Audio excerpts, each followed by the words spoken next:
Panitia berapa total? Kalau dibagi 3 jadi berapa? 57 dibagi 3 20. 20. Menghitung membagi 20-nya bagaimana nih? Ini langsung gerak cepat, jadi ngitung 20, berarti 2 baris belakang berapa itu? Banyak, lebih dari 20 ya.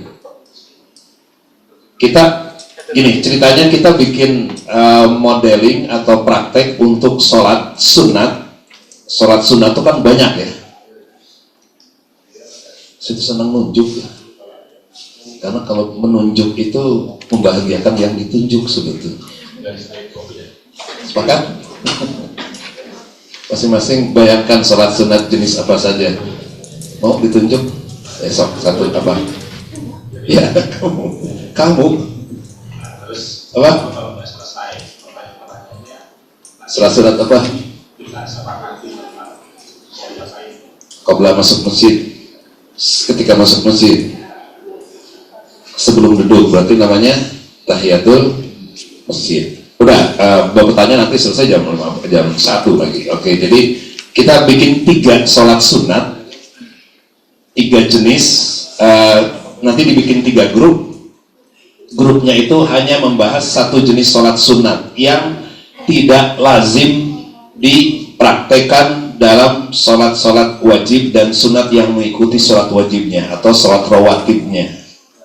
Rawatib kan jelas sama dengan sholat sunat subuh ya, betul ya? Tadi tahiyatul masjid 2 rakaat persis gerakannya sama dengan sholat setelah zuhur atau sebelum subuh dan lainnya. Sholat apa lagi? Syukrul wudu, setelah selesai wudu ada sholat mensyukuri wudunya, lakukan dengan 2 rakaat juga sama persis. Ada 3 jenis sholat yang unik, tidak seperti umumnya. Pertama adalah Idul Fitri. Bedanya di mana? Ya, gimana? Cepat. Ya, oke. Juga cermat.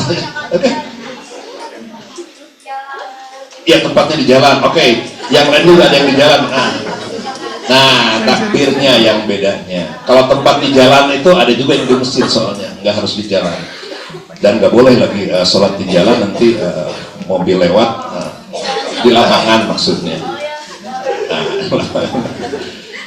Jadi yang berbeda itu sholat Idul Fitri dan sholat Idul Adha. Itu benar. Sholat Idul Fitri dan Idul Adha. Bedanya di mana? Di jumlah takbirnya di awal. Kelompok 1 saya langsung posisikan aja. Saya putaran begininya, 20-nya coba. Berapa jumlah 20 di sekitaran begini? Ini di belakang pas 20, Pak. Di belakang pas 20, 2 baris belakang. Yes. Kayaknya enaknya dipotong begini aja, dipotong. Tasya ya, kamu sebagai pemotongnya, kelompok kesini. Jadi nanti kursinya langsung diposisikan bikin bundaran konferensi meja, konferensi kursi bundar namanya. Dibikin membundar. Oke, penetapan pertama langsung saja karena kita membahas waktu juga, mengejar waktu, jadi di kelompok yang ini. Oke, kalian berhimpun sekarang, googling. Kita punya teknologi Google, apa itu sholat id, gerakannya seperti apa, urutannya bagaimana, kalau ada yang disunahkan baca surat-surat apa, itu kumpulkan data-data tentang sholat Idul Fitri dan Idul Adha. Lakukan sekarang juga, silakan bergerak. Nanti dulu, tenang. Yang kedua yang berbeda adalah, biar nggak ribut duluan, nanti ini keenakan duluan dapatnya. Yang kedua, sholat yang berbeda, ada yang bisa menyebutkan? Sholat jenazah. Jenazah itu unik, tidak ada ruku, tidak ada sujud, betul? Sepakat? Kalau ada ruku, ada sujud, gimana yang terjadi? Kita sedang menghadap mayat, jadi bukan mensolatkan mayat jadinya. Kita sedang sholat menghadap mayat, menganggap mayat sebagai tujuan sholat kita. Tidak boleh, makanya gerakannya lebih spesifik, beda dengan sholat Idul Fitri dan Adha. Jadi kelompok di sini satu kotak, you and Ani ya, satu grup di sini. sampai si topi merah. Ini pasukannya ini penyihir merah itu apa? Sulap merah. Ya, sampai situ. Membahas, kalian bikin langsung lingkaran, membahas tentang apa? Sholat jenazah. Kalau perempuan seperti apa, di mana yang jenazahnya ya. Nanti prakteknya harus ada yang siap jadi jenazah. Baik jenazah laki-laki atau jenazah perempuan. Nanti prakteknya juga harus ada yang jadi imam. Tunjuk langsung siapa imamnya dan ya, oke, siap. Ini juga nanti tunjuk langsung siapa imamnya dan siapa yang jadi jenazahnya. Aduh, berat ya jenazahnya. Yang belakang tenang. Yang belakang ada yang belum, yang beda lagi. Taraka ayo. Ini karena gerhana ini paling berat emang, paling rumit, bukan rumit, paling unik. Salat gerhana bulan atau gerhana matahari. Bu Ayu pernah mengumpulkan warga di sini masuk musola semua, masuk ya? Masuk. Jadi gimana cara kalau praktek soalnya ditonton? Mau praktek di sini aja praktek. Emang di sini ya? Oke, siap. Ya, yang belakang sholat gerhana matahari dan gerhana bulan. Bedanya ada nggak antara matahari dan bulan? Itu googling dulu. Gampang, googling tinggal ke si Mbak Meta AI itu apa bedanya matahari dan bulan, gerakan sholatnya sama tidak? Ya, langsung sekarang 5-10 menit mengumpulkan data. Nanti tunjuk satu orang yang menjadi presenternya. Langsung.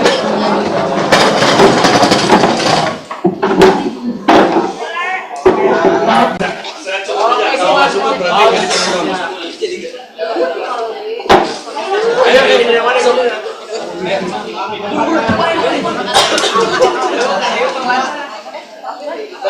ya, yang lain tolong perhatikan.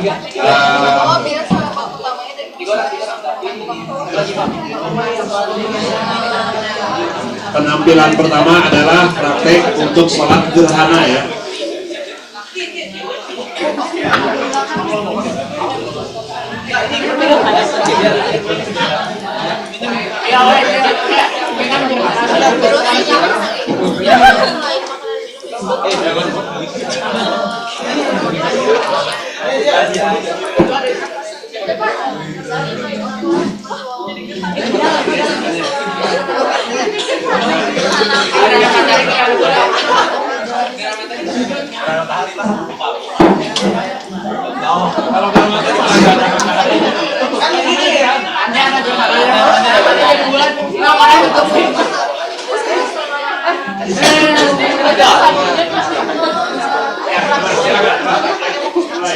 Assalamualaikum warahmatullahi wabarakatuh.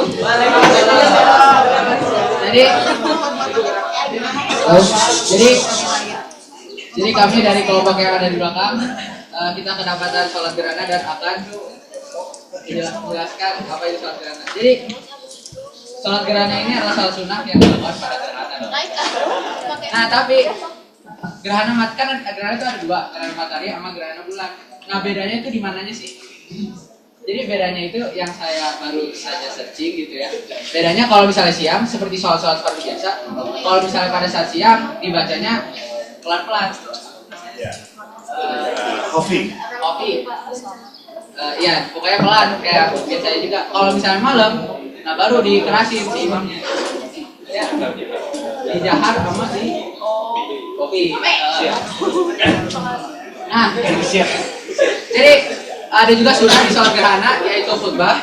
Ada khutbah di akhir, tapi sunnah. Dan juga disunahkan juga agar sholat gerhananya ini pokoknya gerhananya udah selesai, baru sholat gerhananya selesai gitu. Jadi bacanya surat yang panjang gitu. Bahkan katanya Rasulullah tuh baca surat ada Al-Baqarahnya, ada misalnya pokoknya panjang-panjang gitu. Nah, ceritanya ada juga keunikan gerakannya, tapi nanti dilihat aja pas praktek karena tidak mau dijelaskan. Ceritanya ini lagi gerhana matahari, ini mataharinya nih. Dan Amir sebagai bulan, kan kalau gerhana kan gini, dia nutupin. Amir tuh, jadi Jadi si mataharinya ceritanya ada tiga. Oke, nyatu. Terus siapa yang bakal menuju? Yuk.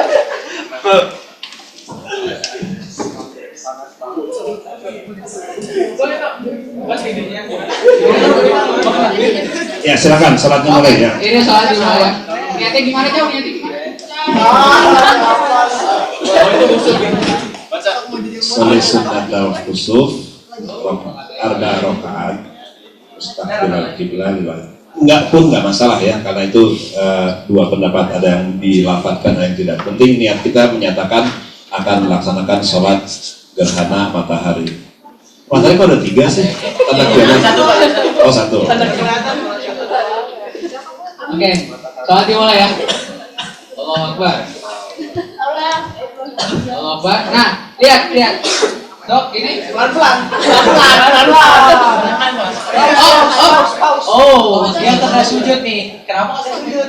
Nah, bedanya di sini. Jadi, kalau misalnya habis ruku, dia berdiri lagi, dia langsung gini lagi. Dan baca Al-Fatihah dan baca surat-surat lagi. Jadi, in total lu sujudnya. In total Anda sujudnya 4 kali, tapi 4 kali azan 2 rakaat, tapi rukunya banyak gitu. Dan bacanya juga 4 kali gitu, 4 kali kayak gini. Gitu. Yuk, baca ngomong. Nah, ini ibaratnya lagi gerhana dan baca surat-surat panjang, gerhana udah mau selesai.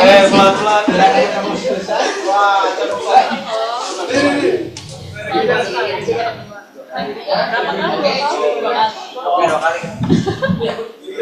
Oke.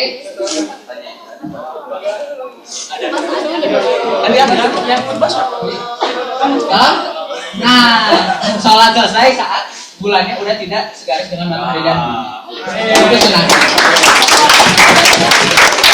Dan habis ini biasanya ada khutbah juga.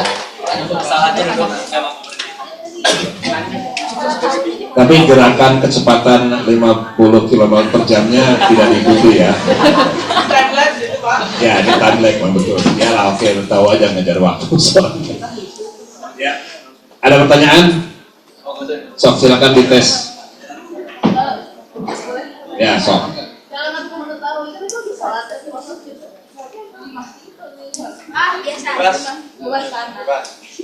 Sholatnya bebas. Maksudnya kita nggak tahu tuh apakah dia udah selesai belum gerhananya.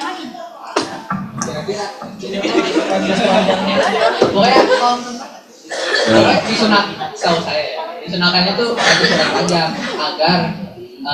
agar gerhananya udah selesai, pas sholat selesai. Jadi yang penting mah baca surat panjang aja karena udah ada niatnya. Ya, tidak mutlak ditungguin, apalagi imamnya keluar dulu melihat matahari ada enggak juga sih. Jadi, tapi Rasulullah memang mungkin Rasulullah dulu itu sholatnya di lapangan, jadi betul-betul terlihat ya gerhana sampai lewatnya itu. Tapi memang disunahkannya begitu. Kenapa tujuannya ada apa dengan sholat gerhana? Ada gerhana, peristiwa gerhana, kemudian ada ibadah sholat yang terkait dengan peristiwa tersebut. Ada yang tahu? Salah satu sumber menyebutkan bahwa ini untuk menjelaskan tentang sebuah keajaiban, sebuah hal yang emang fenomena yang sebetulnya fenomena biasa. Yang penting dalam setiap fenomena yang tidak lazim itu harus disikapi dengan sebuah sujud kita kepada Allah Ta'ala juga. Makanya kenapa ada khutbah di situ, untuk memastikan bahwa kita sholat bukan menghadap ke mataharinya, gitu, bukan menghadap ke gerhananya, tapi kita sholat dalam rangka penghormatan kepada peristiwa gerhana matahari dan bulan, dan itu bukan peristiwa yang buruk. Karena ada yang menyatakan gerhana itu menunjukkan ada bencana dan seterusnya yang betul-betul semua orang menjadi penuh kengerian. Nah, kita sholat untuk sebagai sebuah sujud syukur kita atas peristiwa-peristiwa tersebut.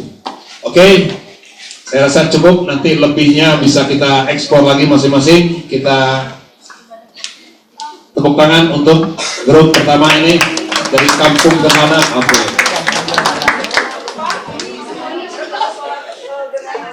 Udah. Jadi cuma tadi yang dulu cuma agama aja yang dulu. Yang lain sudah. Yang tampil barusan. Oke, ya. Yang jadi matahari juga nggak sholat soalnya. Tadi ada matahari jadi bulan. Jadi ini mewakili karena nggak mungkin memang semuanya ada sholat semua. Tapi seperti itu ya model sholat gerhana dan keunikannya. Next sekarang grup ya siap sholat id. Oh jenazah dulu.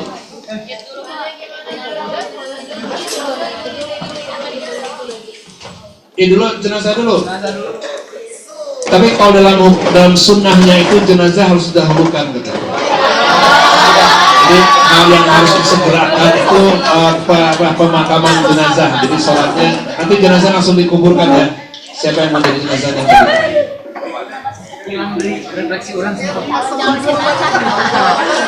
Untuk ibu-ibu anak putri agam sudah memakai mukena ya.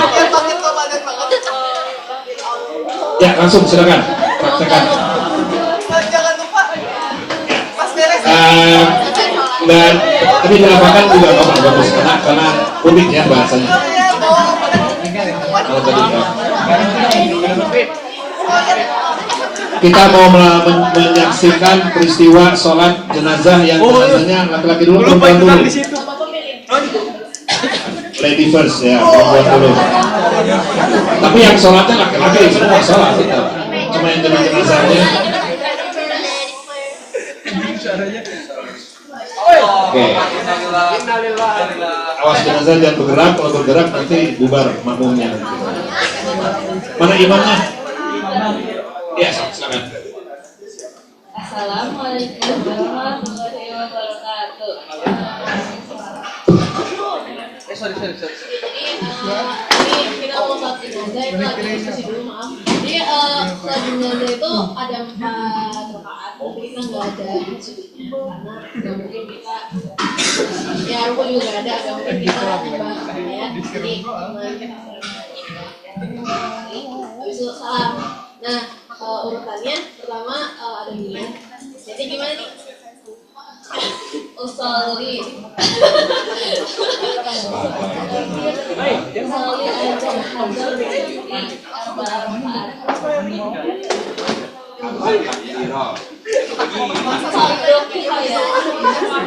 makmuman atau imaman lillahi ta'ala.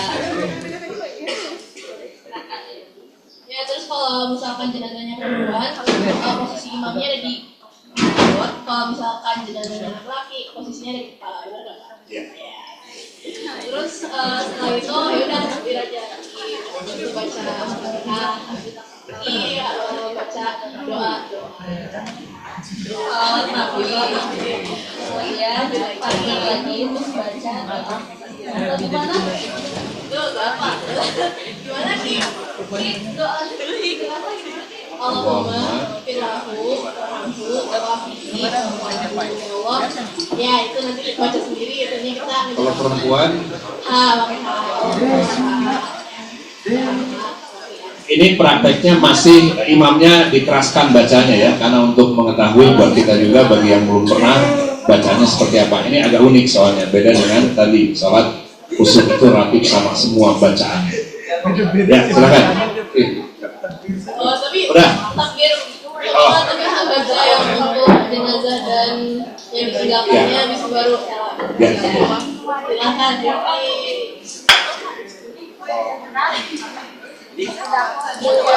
Mayatnya, jenazahnya perempuan ya. Jadi posisi imamnya ada di kurang maju katanya. Jenazah bisa pindah sendiri, coba hebatnya sekarang. Oke, nggak apa-apa. Makmumnya harus ada jarak nggak? Tidak, justru karena tidak ada ruku dan tidak ada sujud, jadi makmum bisa sedempet mungkin dengan di depannya. Tidak perlu harus ada jarak untuk sujud dan rukunya. Ya, mau nggak imuran semua makmum? Baik perempuan dan laki-laki nggak apa. Oke. Yang pasti berbaris rapi dulu. Oke, silakan. Ya dulu. Usolli ala hadhil maitati atau tafsiratil fardhu kifayati imaman lillahi ta'ala. Udah. Allahu Akbar. Allahu Akbar. Innalillahi wa inna ilaihi raji'un. Yasin. Sambil nangis. Alhamdulillahirabbil alamin. Ar-Rahmanir Rahim. Maliki yaumiddin. Iyyaka Syarif lagi.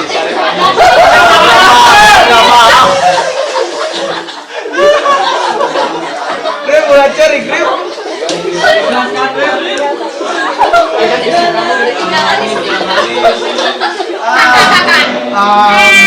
Ini nggak ada amin ya sebetulnya karena memang masing-masing dalam hati harus ya. Allahumma sholli ala sayyidina Muhammad wa Itu udah lip. kama shallaita ala ali sayyidina Ibrahim wa ala ali sayyidina Ibrahim wa barik ala sayyidina Muhammad wa ala ali sayyidina Muhammad kama barakta ala ali sayyidina Ibrahim wa ala ali sayyidina Ibrahim fil alamin innaka Hamidum Majid. Allahu Akbar. Allahumma ighfir laha warhamha wa'afihi wa'fu anha. Allahu Akbar. Allahumma la tahrimna ajraha wa la taftina ba'daha waghfir lana wa laha. Assalamualaikum warahmatullahi.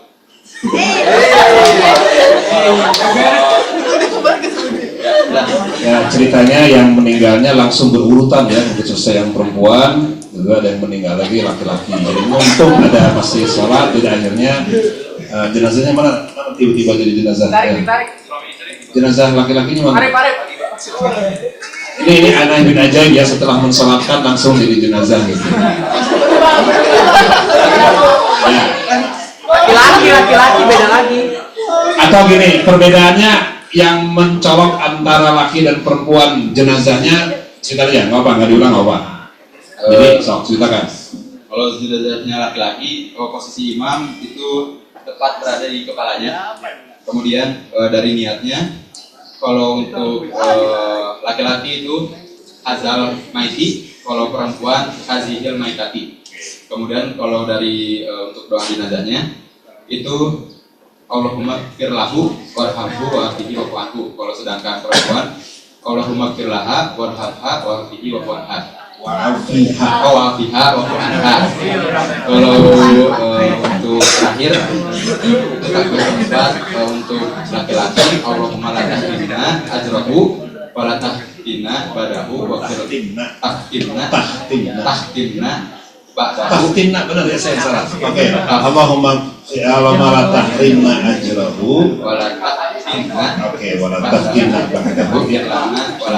Ya, terus Allahumma la tahtimna ajraha wa la tahtimna ba'daha wa firana walaha. Siap? Ada pertanyaan? Ada. Jelas semua. Seperti itu pelaksanaan untuk sholat jenazahnya. Jenazah nggak boleh bangun dulu sebetulnya karena belum selesai itu. Ya. Jadi seperti itu. Perbedaannya adalah tidak ada ruku dan tidak ada sujudnya, dan bacaannya juga dalam bentuk bacaan yang khusus tadi. Al-Fatihah, Allah sholawat, kemudian doa untuk mayit, baik laki atau perempuan dibedakan di ujungnya. Kalau banyakkan, nah ini jenazahnya bukan satu, ada 5 jenazah. Berarti doanya Allahumma gfir. Kan? Ada yang tahu? Allahumma gfir lahum wa'afihim wa'fu anhum. Allahumma la tahrimna ajrahum wa la taftinna ba'dahum wa'afina wa'fu anhum. Di ujungnya aja udah. Oke, selesai? Ya, kita ucapkan selamat. Terima kasih, tepuk tangan. Ya, sekarang grup terakhir ya, yang paling spesial nih. Salat Idul Fitri itu Idul Adha, yang mana? Ada. Langsung berdiri, langsung ya. Siapa yang jadi imam? Michel. Oke, yang jadi juru bicara. Siap. Ayo terus ya.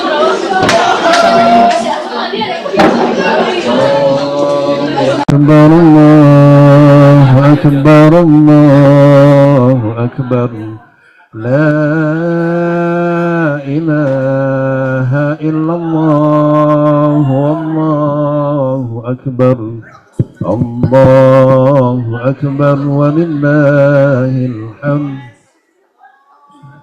Udah, sekarang MC langsung mulai. Ya, silakan.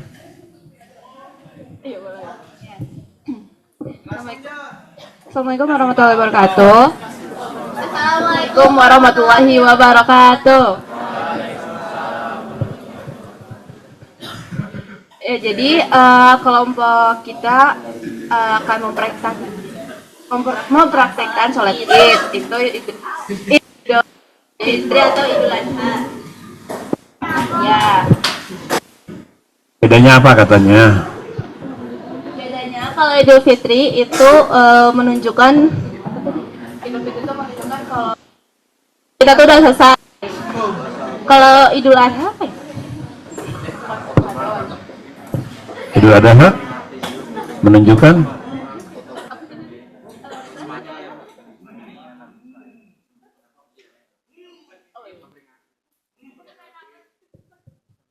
memperingati Nabi Ibrahim yang berkurban. Oke. Ya bolehlah seperti itu, nggak apa-apa. Sok. Nah, sholat id itu dua-duanya berjumlah 2 rakaat. Nah, terus rakaat pertama itu takbirnya itu berjumlah 7 kali dan takbir kedua itu 5 kali.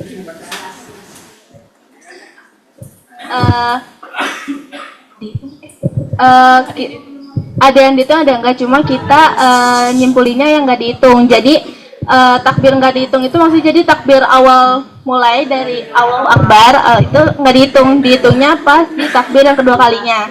Itu baru dihitung 7 kali. Jadi hitungannya kayak 1 tambah 7. Terus kalau yang rakaat kedua dari sujud takbir setelah itu enggak dihitung juga. Jadi 1 tambah 5. Ya, langsung dipraktekkan. Kita mau melaksanakan sholat Idul Fitri.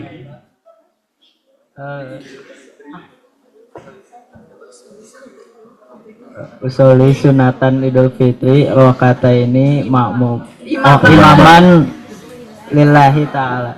Ya, oke.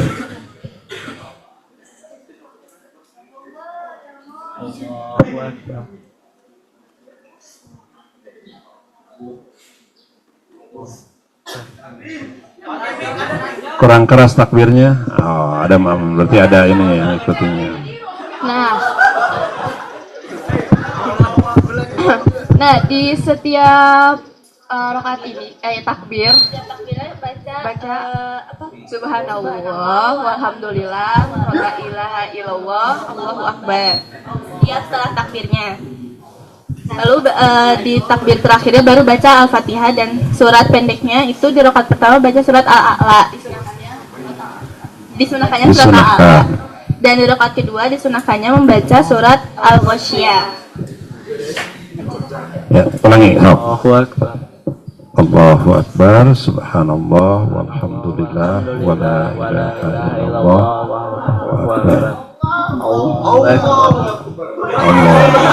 Ini baru takbir pertama ya. Terus Subhanallah walhamdulillah wala ilaha illallah wallahu akbar. Allahu Akbar. Subhanallah walhamdulillah wala ilaha illallah wallahu akbar. Allahu akbar. Subhanallah walhamdulillah wala ilaha illallah wallahu akbar. Allahu akbar. Udah berapa? Subhanallah walhamdulillah wala. Nanti kalau prakteknya nggak ada diskusi imam dengan makmum ya, ini udah berapa? Nggak boleh.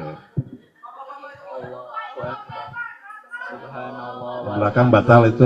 La ilaha illallah wallahu akbar.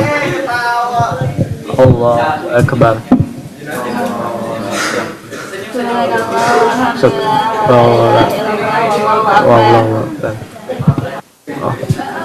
Bismillahirrahmanirrahim. Alhamdulillahirabbil alamin. Arrahmanirrahim. Maliki yaumiddin. Iyyaka na'budu wa iyyaka nasta'in. Ihdinas siratal mustaqim. Siratal ladzina an'amta 'alaihim ghairil maghdubi 'alaihim waladdallin.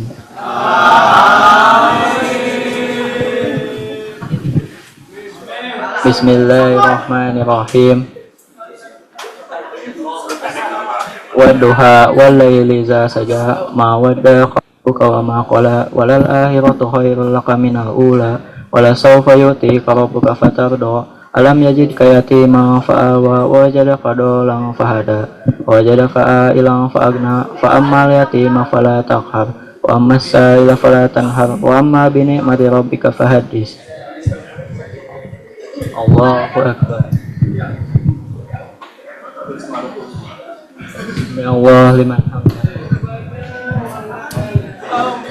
Allahu akbar. Allahu akbar. Allahu akbar. Yang paling belakang contoh ibu yang sudah sangat sepuh, tidak bisa sujud, tidak bisa ya. Jadi dia terpaksa harus duduk di atas kursi. Allah Akbar. Satu. Subhanallah walhamdulillah wa la ilaha illallah wallahu akbar. Allahu akbar. Dua. Subhanallah walhamdulillah wa la ilaha illallah wallahu akbar. Allahu akbar. Subhanallah walhamdulillah wa la ilaha illallah wallahu akbar. Allahu akbar. Subhanallah walhamdulillah wa la ilaha illallah wallahu akbar. Allahu akbar. Subhanallah walhamdulillah wa la ilaha illallah wallahu akbar. Bismillahirrahmanirrahim. Alhamdulillahirabbil alamin. Arrahmanirrahim. Maliki yaumiddin. Iyyaka na'budu wa iyyaka nasta'in. Ihdinas siratal mustaqim. Siratal ladzina an'amta 'alaihim ghairil maghdubi 'alaihim waladdallin. Bismillahirrahmanirrahim. Inna a'tainakal kautsar fasholli li rabbika wanhar inna saniyaka wal abtar. Allahu akbar. Sami Allah liman hamidah. Allahu akbar. Allahu akbar. Allahu akbar.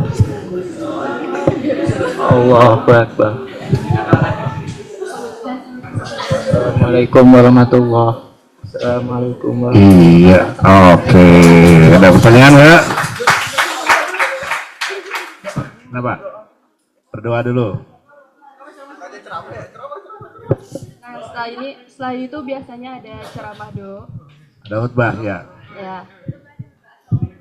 Assalamualaikum warahmatullahi wabarakatuh.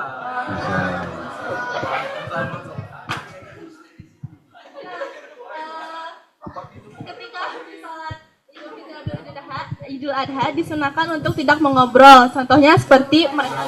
Ya, ini contoh yang tidak baik ya. Oke, betul. Harus ada contohnya. Dalam rangka untuk menghormati imam yang sedang khutbah di depan setelah sholat Idul Fitri atau Idul Adha tadi.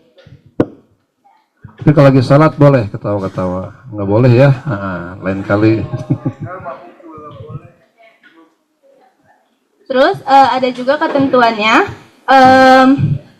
Kalau waktunya sholat Idul Fitri itu tidak dianjurkan untuk makan dan dianjurkan untuk membatalkan terlebih dahulu, kayak minum aja gitu. Karena untuk menunjukkan bahwa puasa telah selesai gitu, udah selesai. Ketika Idul Adha itu tidak dianjurkan untuk makan dan minum karena supaya nanti makanan yang pertama itu daging kurban. Daging kurban belum disembelih, belum makan paginya jam berapa? Itu googlingnya di ini lagi dikritisi. Iya, itu si Google-nya lagi kreatif dia, jadi nggak usah dipercaya. Kalau yang itunya ya, kalau yang tadinya yang lain benar. Kasihan kalau nyembelih dulu sampai selesai baru makan pagi. Setelah selesai ini nanti disunahkan itu kita jalan kaki pulangnya, ya pulang pergi. Karena itu tuh untuk apa? Untuk biar apa kayak apa tadi? Biar kayak menyapa orang-orang gitu loh, kayak bersilaturahmi. Setiap langkahnya itu bisa dihitung untuk apa? Pahala dan menghapus dosa. Ya. Seperti itu. Lagi? Udah?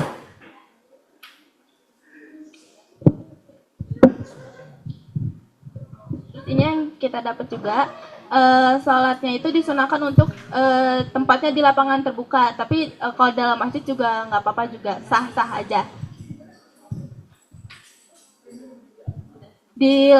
Dilakukannya sejak matahari terbit sampai menjelang waktu zuhur. Udah. Pelaksanaan sholat Idul Fitri atau adahannya dari matahari terbit sampai zuhur. Berapa jam? Ya, menjelang pagi dari pagi. Enggak, waktunya maksudnya waktu. Oh, boleh dilakukan di dari- antara ya, matahari terbit sampai menjelang zuhur. Pikir dilangsungkannya dari sejak matahari terbit sampai zuhur. Bubar nanti semua, nggak ada yang mau sholat Id. Udah. Ada pertanyaan? Ya, silakan. Ani, Ulan, apa? Ayo, kenapa takbirnya yang pertama 7, yang kedua 5? Ada yang bisa jawab? Buat membedakan sholat ini dari sholat-sholat yang lainnya gitu. Kenapa nggak 3 sama 6? Nah, nggak tahu tadi, tapi sih tadi kita nyarinya kan dari yang Imam Syafi'i, Hambali dan Maliki itu mereka jumlahnya 7 sama 5. Tapi kalau Hanafi itu 3-3. Kenapa nggak 4 dengan 12 gitu takbirnya? Pertanyaan itu sama dengan pertanyaan kenapa sholat subuh 2 rakaat. Jawabannya adalah sudah diaturnya begitu. Ada yang terjawab logikanya kenapa, sebagian yang belum terjawab ya sami'na wa ata'na. Jadi pertanyaan kenapa pertama 7 dan kedua 5, memang ada sebagian ulama yang mencoba mencari makna di balik jumlah tersebut. Tapi selama kita belum menemukan data yang logis dan kemudian juga bisa kita terima, ya kita pandang sebagai sebuah aturan yang memang Rasul SAW sunnahkan. Ini pun ada perbedaan pendapat tadi ya. Imam yang lain mengatakan cukup 3 takbir dan 3 takbir. Wallahu alam bisawab. Udah, mau di sini sampai selesai? Ya, silakan salaman dulu karena sudah ini ya.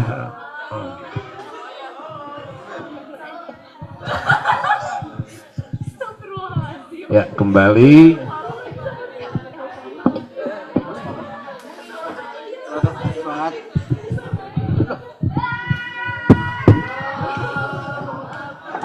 Dah, lebaran udah lewat. Assalamualaikum warahmatullahi wabarakatuh. Waalaikumsalam, terima kasih. Kita tepuk tangan kepada grup Idul Adha dan Idul Fitri ya.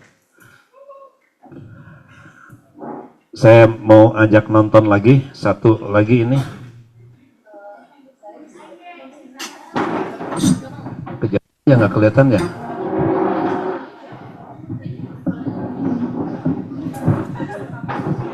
Suaranya pun hilang.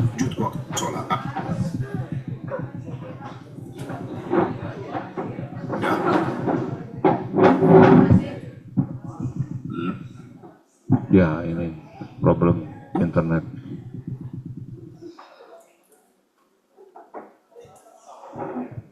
Intinya di sini di tampilan TV ini menjelaskan tentang tinjauan medisnya. Kenapa sujud ini menjadi sesuatu yang memiliki fungsi secara medis seperti apa ininya.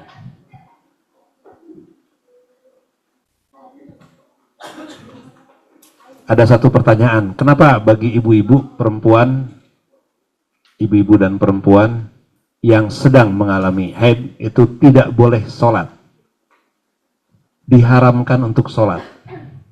Nah, ada yang bisa menjelaskan?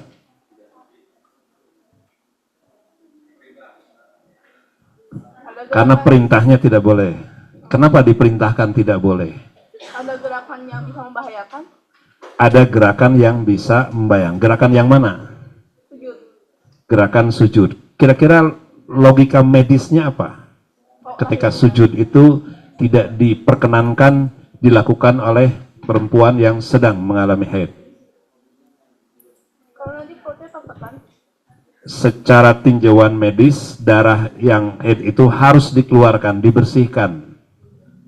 Ketika sujud itu yang terjadi adalah darahnya akan mengaliri seluruh tubuhnya yang seharusnya dikeluarkan. Jadi bisa merusak fungsi tubuh, katanya begitu.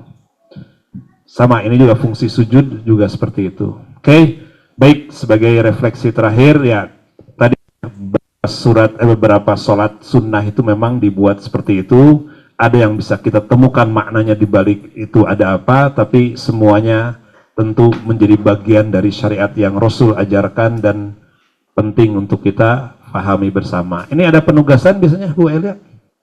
Jadi mencatat semua ya, yang tadi diinikan. Terus saya malah tertarik dengan videonya almarhum.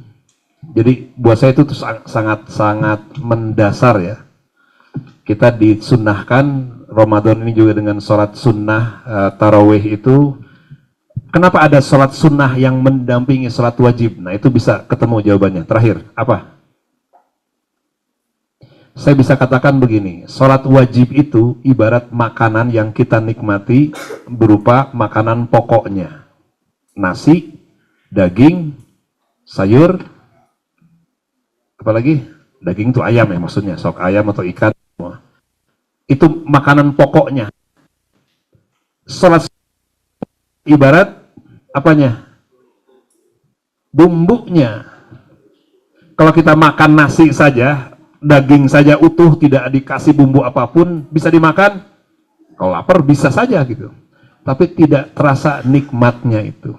Kadangkala Allah menawarkan sebuah pilihan, mau menjalankan sunnah itu, disitulah nikmatnya sholat itu sebetulnya terasa. Maka Ramadan juga sama, kita ditawarkan mau menikmati tarawih kita atau tidak. Kalau ketemu nilai itu, maka apa yang diucapkan oleh almarhum ini buat saya sangat relevan sekali untuk kita semua. Wallahu a'lam bishawab. Mudah-mudahan kita semua bisa menjalankan, memahami, mengenal, dan menjadikan ini ibadah yang bagian dari hidup kita juga semua. Kita tutup dengan doa akhir majelis. Subhanakallahumma rabbana wa bihamdika asyhadu an la ilaha illa anta nastaghfiruka wa natubu ilaik. Assalamualaikum warahmatullahi wabarakatuh.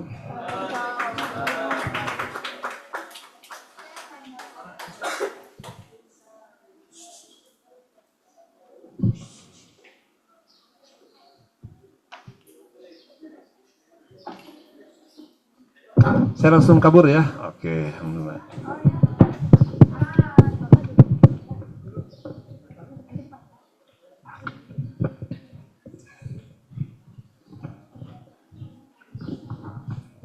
Baik, alhamdulillah. Terima kasih untuk Bapak Kuswandani atas inspirasinya untuk kami semua. Kami mohon untuk kesediaannya Bapak Kuswandani untuk menerima tanda terima kasih dari SMA Al-Kausar Lab School. Dan kami mohon kesediaannya untuk Ibu Ayu Pantiwisati selaku Kepala Sekolah SMA Al-Kausar Lab School untuk memberikan tanda terima kasih kepada Bapak Kuswandani.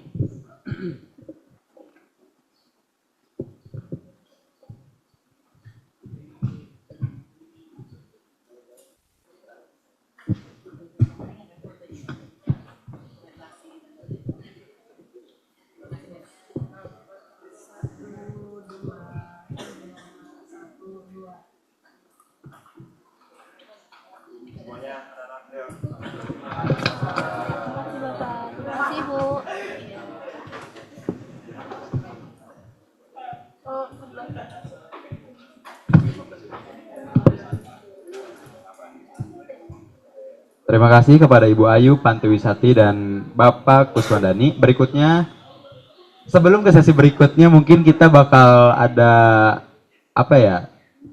Tanya-tanya dulu aja. Enggak, kita belum ada istirahat. Nanti kita ada waktu 30 menit bersama ada tamu spesial gitu dari Belanda. Nanti akan nemanin kita. Dari Swiss. Oh, dari Swiss. Sorry. dari Swiss yang akan menemani kita selama 30 menit sebelum istirahat gitu. Ya. Ada yang tahu nggak siapa orangnya? Atau pernah lihat siapa orangnya?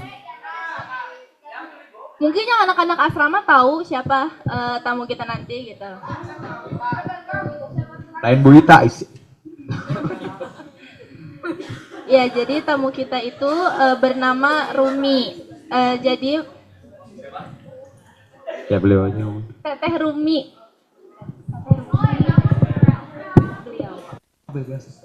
Beliau datang ke Indonesia dari Swiss. Seperti yang kemarin disampaikan oleh Bu Ayu, beliau datang ke sini untuk merasakan Ramadan di negara mayoritas Muslim gitu. Jadi dia udah bayar mahal-mahal gitu. Terus dia cuma pengen ngerasain gimana sih puasa tuh di negara yang mayoritas banyak orang Muslim gitu.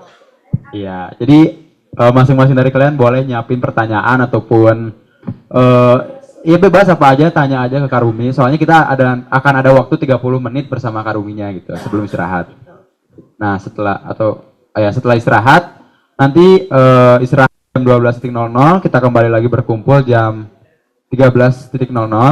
Nah, nanti kita akan ada atau penjelasan mengenai film sama gitu. Pak Eri Junaidi.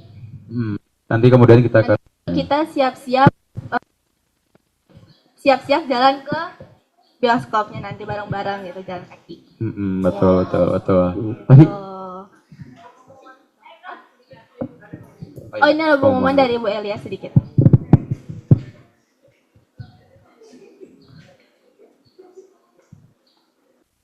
Bismillahirrahmanirrahim. Nanti ya, itu yang pertama. Yang kedua, refleksi yang kalian tulis itu akan di 3 nilai PAI.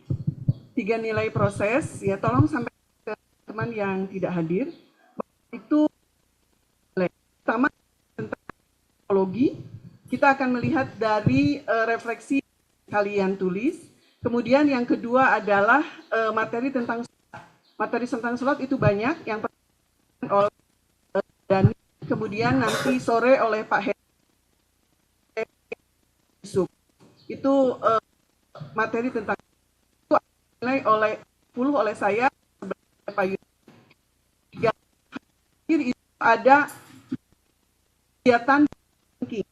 Thinking itu adalah bagaimana kita memikirkan pemecahan masalah terhadap masalah. Ada 2 event, yaitu thinking tentang bagaimana kita bisa sholat berjamaah, sholat asar di sekolah. Kalian yang memikirkan. Kemudian yang kedua, bagaimana caranya kita memilah sampah. Kalian yang memikirkan. Itu juga resumenya akan adalah antara 2 Pak Sigit, kalau enggak akan ininya sama Bu Rahmat. Ya, baik kelas 10 ataupun kelas 11. Itu aja informasi dari Ibu, karena ini jihad kalian ya untuk datang selama 3 hari di sini. Tidak, itu sebagai reward aja. Jadi sudah bersungguh-sungguh menghadiri dan menyimak. Jadi ada reward nilai buat kalian. Jadi 3 nilai untuk proses PAI ya. Ada pertanyaan? Udah ya? Oke, itu aja pengumuman dari Ibu. Assalamualaikum warahmatullahi wabarakatuh.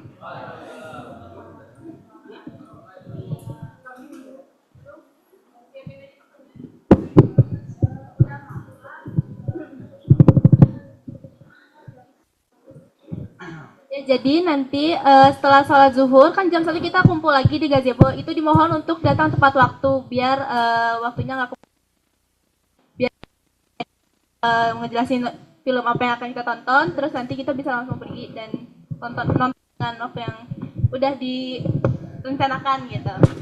Ya, betul. Jadi mungkin sambil kita menunggu Karumi ke sini, boleh menyiapkan masing-masing 1 pertanyaan gitu ya buat Karuminya untuk nanti ditanyakan. Pak, tunggu 1 orang.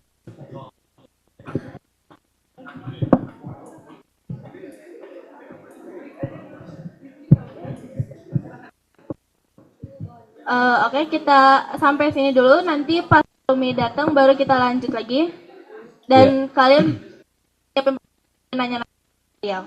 11.30 nanti 11.30 akan dimulai lagi. Terima kasih. Terima kasih. Bismillahirrahmanirrahim. Assalamualaikum warahmatullahi wabarakatuh.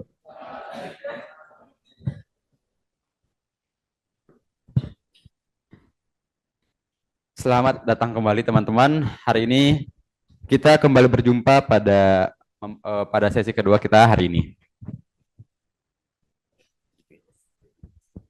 Nah, pada sesi kali ini setelah kita nonton tadi, kita akan mencari tahu makna apa sih makna dari gerakan-gerakan sholat yang akan dipimpin oleh Bapak Heri Mardianto Syakir. Baik, langsung saja kita mulai untuk mempersingkat waktu. Untuk Bapak Heri Mardianto Syakir, waktu dan tempat kami persilakan. Terima kasih.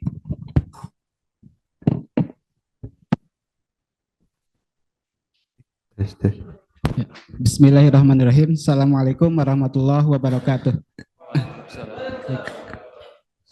Alhamdulillahirabbil alamin wassalatu wassalamu ala asyrafil anbiya'i wal mursalin wa ala alihi wa sahbihi ajmain. Asyhadu an la ilaha illallah wa asyhadu anna Muhammadan abduhu wa rasuluh la nabiyya ba'dah. Allahumma sholli ala sayyidina Muhammad wa ala ali sayyidina Muhammad. Rabbi shrah li sadri wa yassir li amri wahlul 'uqdatam min lisani yafqahu qawli waj'ali wazira min ahli. Baik, anak-anakku sekalian yang Bapak cintai, alhamdulillah pada sore hari ini kita bisa dipertemukan oleh Allah Subhanahu wa taala dalam rangka belajar terkait dengan makna gerakan-gerakan sholat ya. Kita setiap hari berapa kali sholat? 5 kali, itu yang wajib. Ini ditambah dengan yang sunnah berapa kali? Ada yang menghitung? Tidak ya. Tapi yang menjadi renungan kita, apakah sholat yang kita kerjakan itu sudah sesuai dengan yang dikehendaki oleh Allah Ta'ala atau belum? Fungsi sholat untuk apa? Mencegah dari perbuatan keji dan mungkar ya. Inna sholata tanha anil fahsyai wal mungkar. Cuma pertanyaannya ya tadi ya, apakah sholat kita sudah sampai ke arah sana, ke fungsi sholat tersebut atau tidak? Itu akan salah satunya terkait dengan makna dibalik gerakan-gerakan sholat ini. Biasanya kita melaksanakan sholat itu inginnya cepat-cepat, betul nggak? Ingin terburu-buru gitu ya dalam melaksanakan sholat. Padahal di dalam sholat harusnya ada ketenangan.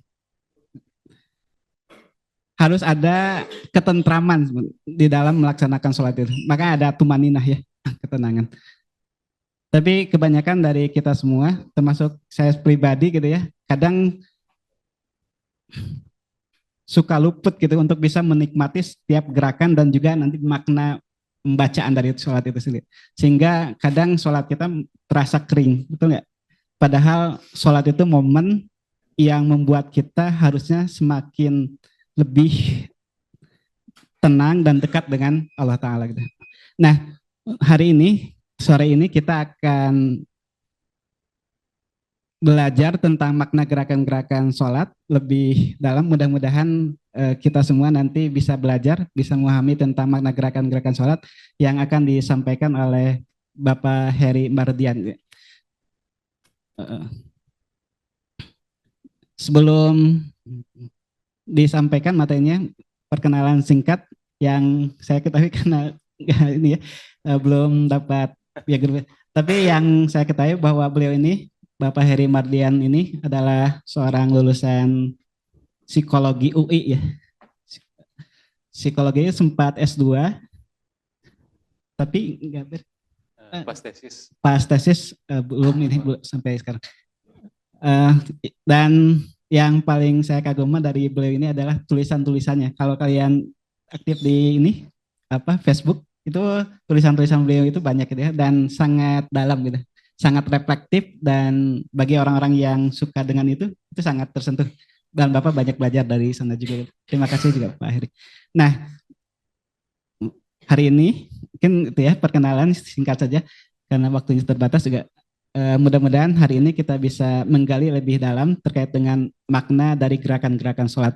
Sehingga nanti ketika kita melaksanakan sholat lebih bisa merasakan kenapa kita harus berdiri, kenapa kita harus ruku, kenapa kita harus i'tidal, kenapa kita harus sujud, kenapa kita harus duduk di antara dua sujud, sujud lagi, kemudian duduk atahiyat gitu. Itu sebenarnya ada makna-maknanya gitu. Nah, hari ini kita akan mendengarkan pembahasannya oleh Bapak Heri Mardian. Oke, untuk mempersingkat waktu, saya persilakan kepada Bapak Heri Mardian untuk menyampaikan materinya. Pada beliau dipersilakan. Tes 1 2 ini aja. Hah? Ini matiin. Oke.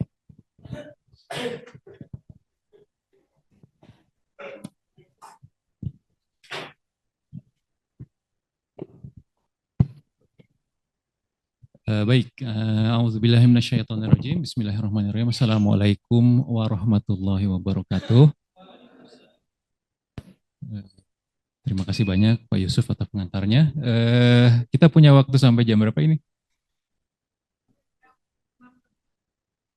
6 lebih, apa kira-kira jam 6 ya? Ya oke, kira-kira 1 jam. Baik, kira-kira 1 jam termasuk tanya jawab ya. Oke, saya harus sedikit mempercepat. Tentang sholat, itu sesuatu yang paling diwajibkan di agama kita, ya, paling diwajibkan. Ada yang sholatnya masih menunda, belakangan banyak. Ada yang masih bolong, enggak kali ya? Ada yang masih bolong? Enggak lah, enggak akan. Tapi kalau nggak di awal waktu, saya pikir masih banyak. Sekarang sebelum kita belajar makna gerakan sholat, yang paling dasar dulu. Kenapa sholat itu wajib? Kenapa sholat itu wajib? Ada yang mau coba jawab?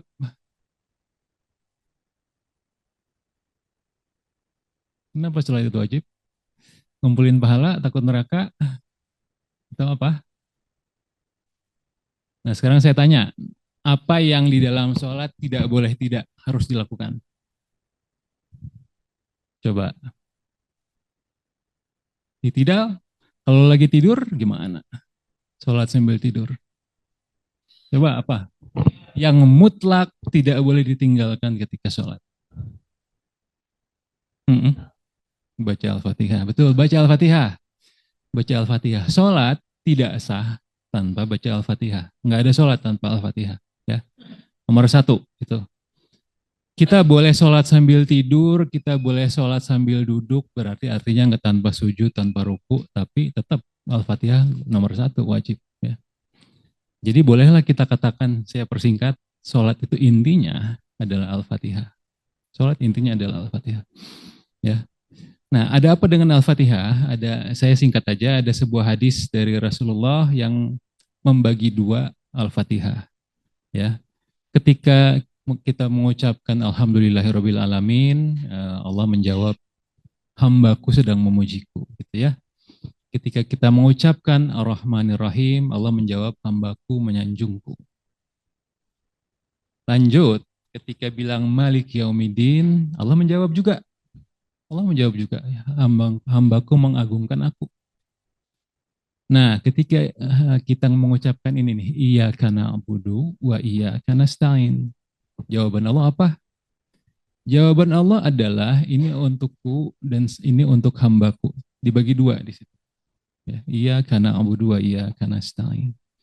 Lanjut, ihdinas siratal mustaqim. Nah, ini untuk hambaku dan bagi hambaku apa yang dia minta. Siratal ladzina an'amta alaihim ghairil maghdubi alaihim waladdallin. Ya, coba bayangkan. Dari hadis tadi ini saya bikin skemanya. Nah, nih ya. Pertama, alhamdulillahirabbil alamin arrahmanirrahim maliki yaumiddin. Itu untuk Allah. Bagian untuk Allah. Terus yang tengah, iyyaka na'budu wa iyyaka nasta'in. Kepadamu kami mengabdi, kepadamu kami memohon pertolongan. Nah, mulai di tengah ayat itu dibagi 2. Allah membagi dua, sebagian untukku kata Allah, sebagian untuk hamba, sebagian untuk kita tuh. Terus yang di bawahnya ihdinas siratal mustaqim, siratal ladzina an'amta alaihim ghairil maghdubi alaihim waraddallin. Amin. Nah, untuk hamba itu yang di bawah itu. Coba perhatikan untuk hamba apa? Untuk kita apa isinya? Paruh pertama tentang Allah, paruh kedua dibagi buat Allah dan buat kita. Yang paruh ketiga isinya apa? Siratal mustaqim. Bagian buat kita total 100% itu siratal mustaqim. Total. Bagian buat kita siratal mustaqim. Hanya itu aja. Sisanya pengagungan kepada Allah. Gitu. Nah, sama, kalau kita bedah ke ayat yang di tengah, ya, kepadamu kami mengabdi, kemudian kepadamu kami memohon pertolongan. Nah, kita melihat di sini, hak Allah dari kita itu apa? Dari kita, Allah berhak menerima pengabdian. Pengabdian. Dan kalau kita mengabdi pada Allah, Dia akan memberikan hak kita. Haknya apa? Ya.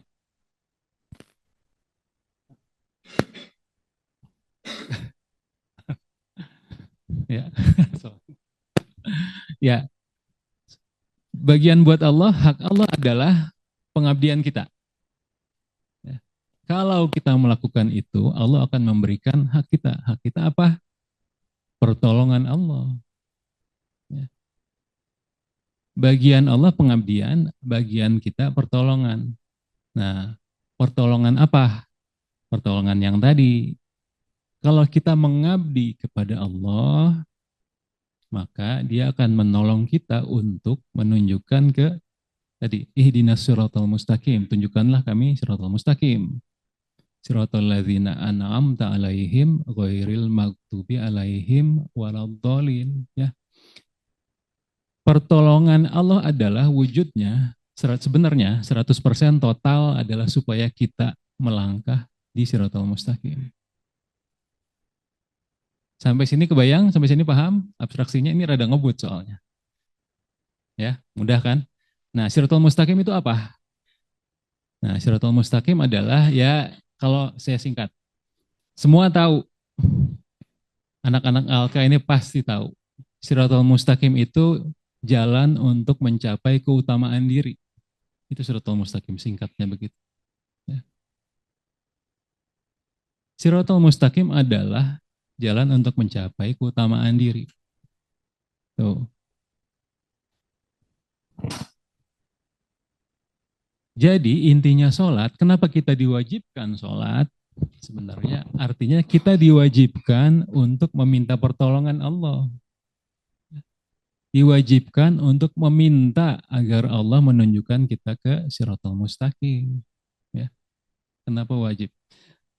Kita diwajibkan untuk meminta pertolongan supaya disampaikan ke keutamaan diri yang kalian semua kejar ini. Ya. Itu intinya sholat. Nggak akan seseorang sampai ke keutamaan diri tanpa sholat. Mustahil. Karena itu makanya jadi ibadah nomor 1 di agama kita. Itu mutlak nomor 1. Nggak bisa tidak mungkin ditinggalkan sampai mati. Gitu ya. Nah, kita tahu ada hadis ada 3 amal yang paling Allah cintai apa? Ada yang tahu? Nomor 1 apa? Amal yang paling Allah cintai, nomor 1, sholat di awal waktu. Ya, sholat di awal waktu. Yang kedua, apa Pak Yusuf? Berbakti kepada orang tua. Yang ketiga, jihad fisabilillah. Ya, itu yang ketiga. Bahkan sholat di awal waktu itu lebih utama daripada kalian pergi perang dan mati di sana. Mudah. Gitu. Ini, semakin kita sholat di awal waktu, karena itu amal yang paling Allah cintai, maka kita semakin Allah semakin senang, semakin cinta kepada kita untuk menolong kita. Ya, semakin kita mengutamakan sholat di awal waktu, artinya apa? Artinya kita semakin mengutamakan sholat. Kita semakin mengutamakan Allah. Kita semakin mengutamakan hak Allah. Jadi gini, kita hidup mengira bahwa kita hidup bebas tanpa, maksudnya gini, kita boleh ngapain aja, itu terserah kita. Hidup adalah milik kita. Itu pemahaman selama ini kan. Jarang sekali orang yang ingat bahwa Allah itu punya hak atas kita. Ya. Bayangkan, Allah melihat dari atas semua manusia sibuk aja dengan dunianya masing-masing, gitu ya. Sedikit sekali orang yang mau ingat bahwa dia itu punya hak untuk kita penuhi, gitu ya. Nah, yang paling konkret mewujudkan hak Allah itu adalah sholat.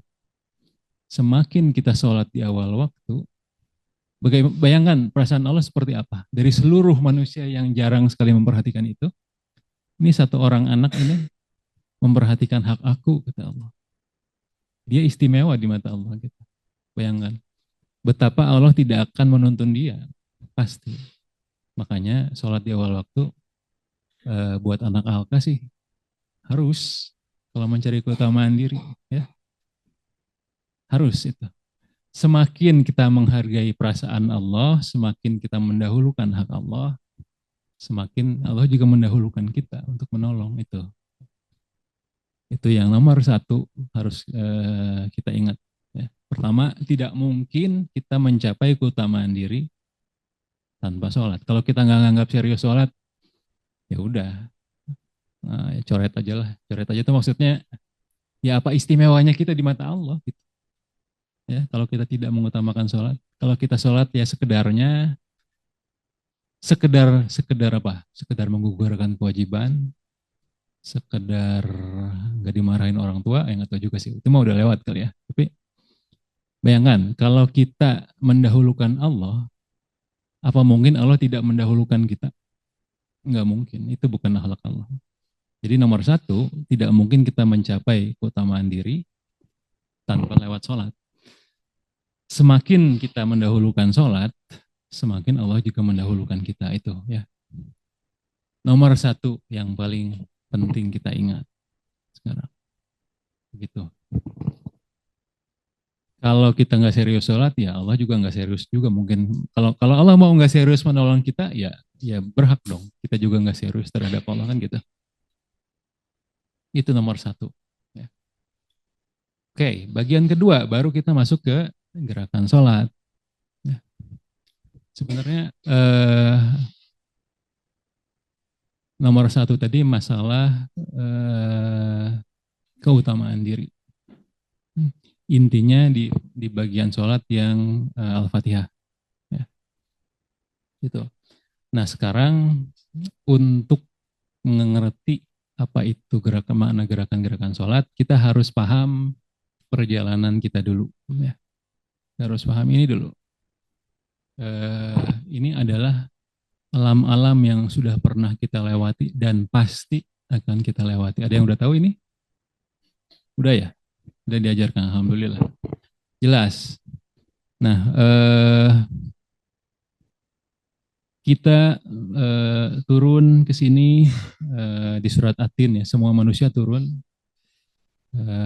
Laqad khalaqnal insana fi ahsani taqwim tsumma radadnahu asfala safilin. Kita diturunkan ke tempat serendah-rendahnya tempat.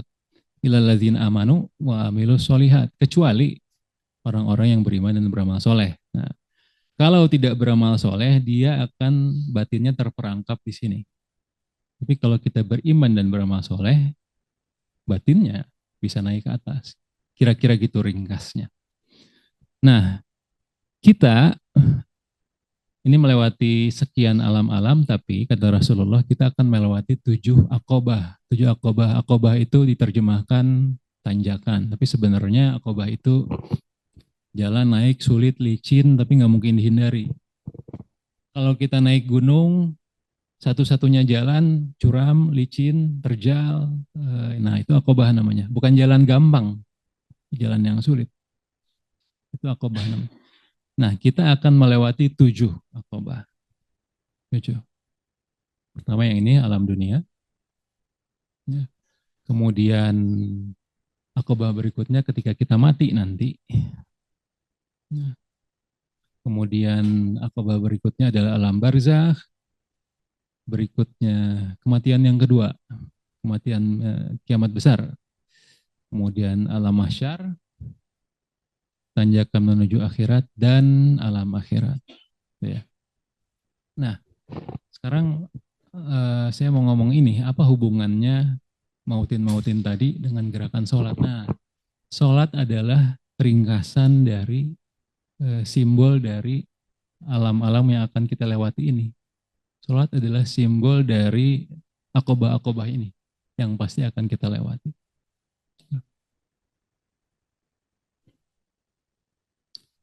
Setiap gerakan sholat adalah lambang dari alam-alam yang akan kita lalui. Gitu ya. Gitu. Penjelasannya ini. Nah, kita lihat sedikit-sedikit. Nah, tapi pelan-pelan.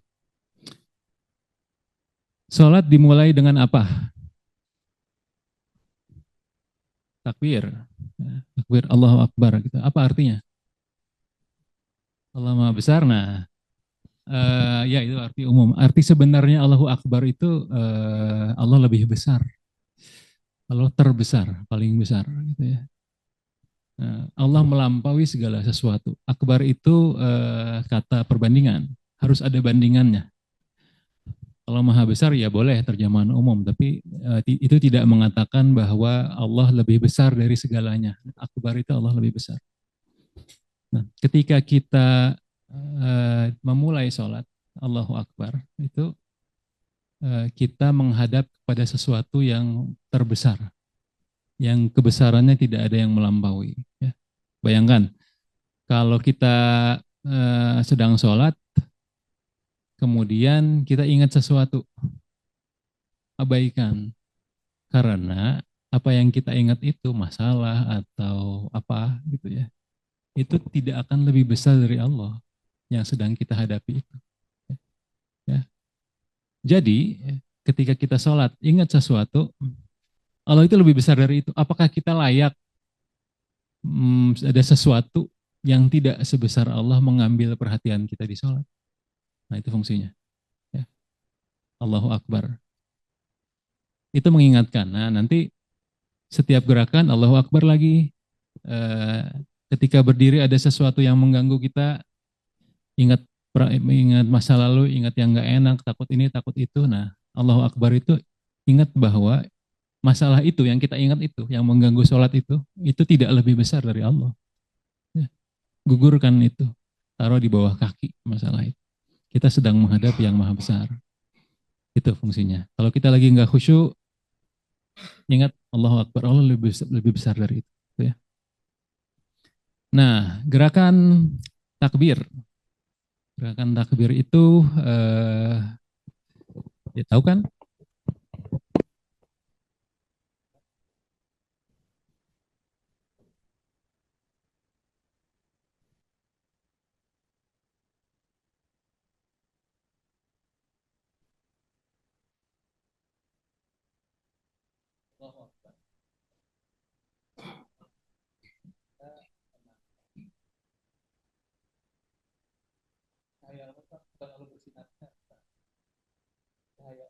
Manusia kegelapan, singkatnya kegelapan, tidak tahu, tidak paham.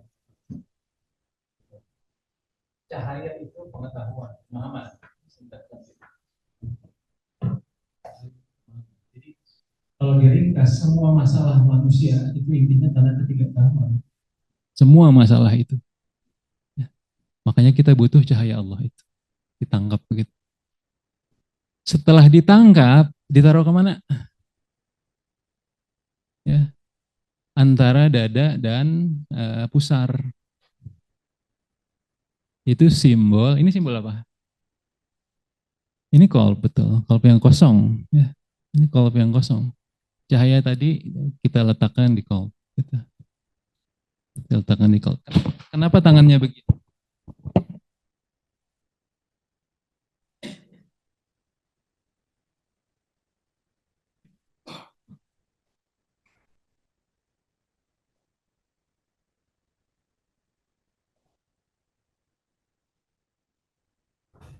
kita mentawafi qalb yang kosong.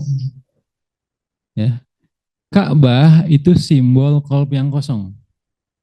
Ka'bah di Mekah itu simbol qalb yang kosong.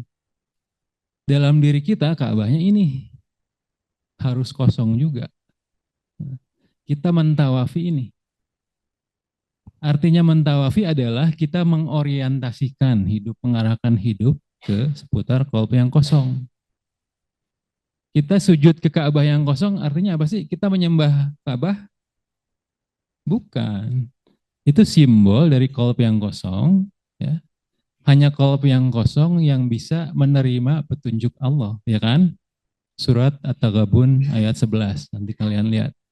Petunjuk Allah turunnya ke qalb. Kita sujud ke Ka'bah itu simbol dari kita taat pada petunjuk Allah. Kita taat pada perintah Allah. Kita bukan sujud ke Ka'bahnya. Ya, kita sujud kepada simbol qalbnya. Nah, dalam diri kita, qalbnya itu yang ini. Cahaya tadi terus ini. Kita mentawafi ini. Jadi hidup kita harus berorientasi, berpusat pada petunjuk Allah. Itu simbolnya di situ.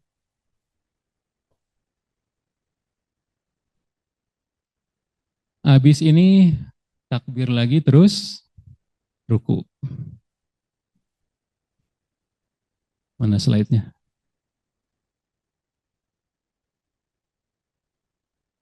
Oh tadi berdiri ya, berdiri dulu deh. Tegaknya kita, ini kan ada hadisnya sholat itu mi'rajnya orang-orang mukmin. Tegaknya kita sudah menyimbolkan 7 langit.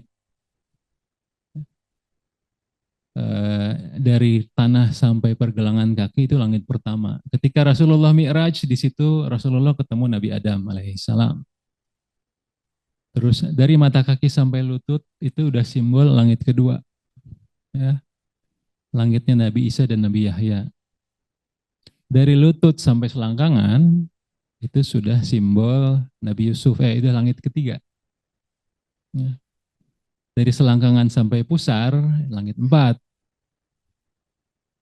Dari pusara sampai dada, langit 5. Qalb kita di sini nih wilayahnya. Dari dada sampai leher itu langit 6. Wilayah kepala, leher ke atas itu langit 7. Tubuh kita ini kalau lagi tegak udah simbol mi'raj. Sholat itu dimulai dengan tegak. Ada simbol mi'raj, ada simbol tawaf di qalb yang kosong. Ada simbol apa lagi tadi? Menyerah pada Allah sambil menangkap cahayanya supaya menerba qalb gitu. Itu tegaknya aja udah simbol 7 langit. Oke. Ini sudah. Nah, kita mau ngomong ruku tadi ya. Ketika Al-Quran ini mengatakan bahwa nih, pada hari kiamat itu langit digulung seperti menggulung lembaran-lembaran kertas gitu ya.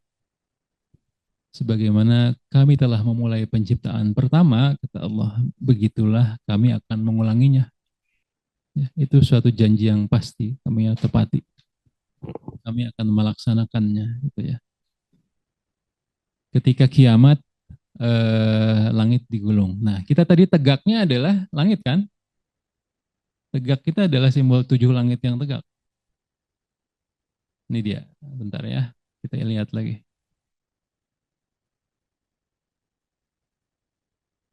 Langit tegak. Kita di dunia nih tegak. Ya. Ketika mati itu udah kiamat kecil buat kita. Ya. Langit kita digulung. Gulungan yang pertama itu ruku. Yang tegak tadi langit 7 digulung. Itu simbol kematian kita yang pertama. Itu simbol kiamat kecil buat kita. Ruku. Langit digulung.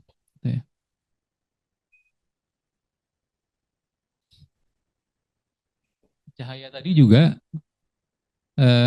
ketika ruku itu diterpakan ke kaki. Ya kan gitu kan? Ke kaki. Alat kita buat melangkah, alat kita buat hidup. Gitu. Ruku adalah simbol kematian kita yang pertama. Tegak adalah simbol tegaknya kita di dunia. Simbol 7 langit juga. Makanya sholat adalah mi'rajnya orang mukmin, gitu ya. Ruku, kita mati.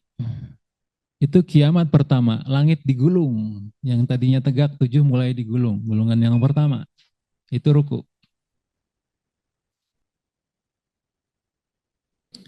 Perspektif yang lain, ruku adalah simbol manusia yang qalb sama rasionalnya sudah sejajar.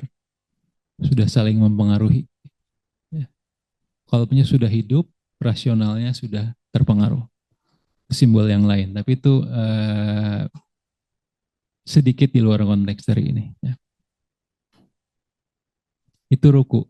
Ruku simbol kematian kita yang pertama. Kita naik ke atas. Setelah ruku, kita berdiri sebentar. I'tidal, sami Allahu liman hamidah. Itu adalah simbol kita bangun di alam barzakh. Ya. Kita bangun di alam barzakh. Setelah kematian pertama, ya, kiamat pertama kita tuh. Kita tegak lagi, kita bangun di alam barzakh.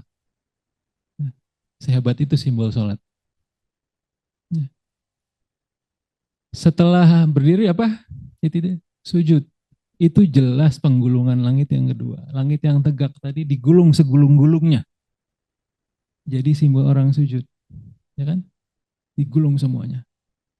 Itu simbol kiamat sugro, kiamat besar. Ya, kiamat kubro. Terima kasih Pak.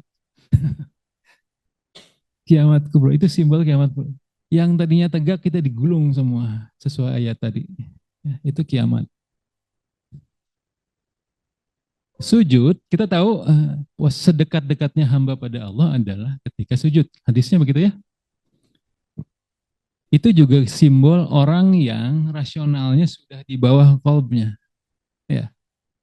Qalbnya sudah di atas rasionalnya. Jadi fungsi akal ketika itu simbol manusia yang fungsi akalnya hanya menjalankan apa yang Allah tentukan. Qalbnya di atas rasional.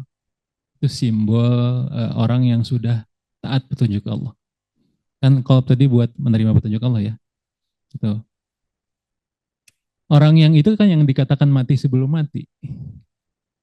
Ya, makanya sujud simbolnya. Dia sudah mati. Dia sudah kiamat. Gitu. Makanya posisi sujud adalah posisi sedekat-dekatnya hamba pada Allah. Ya. Itu sujud. Sujud pertama menggambarkan langit yang digulung, itu menggambarkan kiamat kubro, kiamat besar, gitu ya. Terus kita itu menggambarkan orang yang sudah mati sebelum mati, duduk di antara mati sebelum mati. Setelah ini baru duduk di antara dua sujud. Kita bangun lagi, ya, bangun lagi dalam posisi duduk. Bangun lagi di mana? Di mautin mahsyar, di alam mahsyar. Kita bangun di hari kebangkitan. Ketika itu. Ketika duduk di antara dua sujud itu, kaki kita gimana? Terlipat, terkunci. Nggak bisa gerak. Ya, nggak bebas. Itu simbol bahwa kita nggak bisa ngapa-ngapain lagi. Kita sudah tidak punya amal lagi di situ. Gitu ya. Kita tidak mau ngapain lagi selain di situ adalah menerima perhitungan Allah. Gitu. Kenapa kita dikunci? Kenapa ibadah kita bukan berlutut seperti di gereja gitu ya? Tangannya begini ya. Kalau gini bukan simbol tawaf di sini. Gitu. Duduk di antara dua sujud itu kakinya terkunci. Kanan dan kiri kita udah tidak punya kesempatan lagi beramal di situ. Kita tinggal menghadap pada Allah tanpa kaki, kira-kira gitu. Kaki itu sesuatu buat bergerak, sesuatu buat mencari amal, sesuatu buat mencari penghidupan. Nggak ada kaki. Itu sujud pertama, ya. Sujud lagi, mati lagi. Saya nggak tahu mati atau tidak, tapi yang jelas naik lagi dia. Sujud yang kedua. Naik lagi ke alam akhirat setelah itu ya.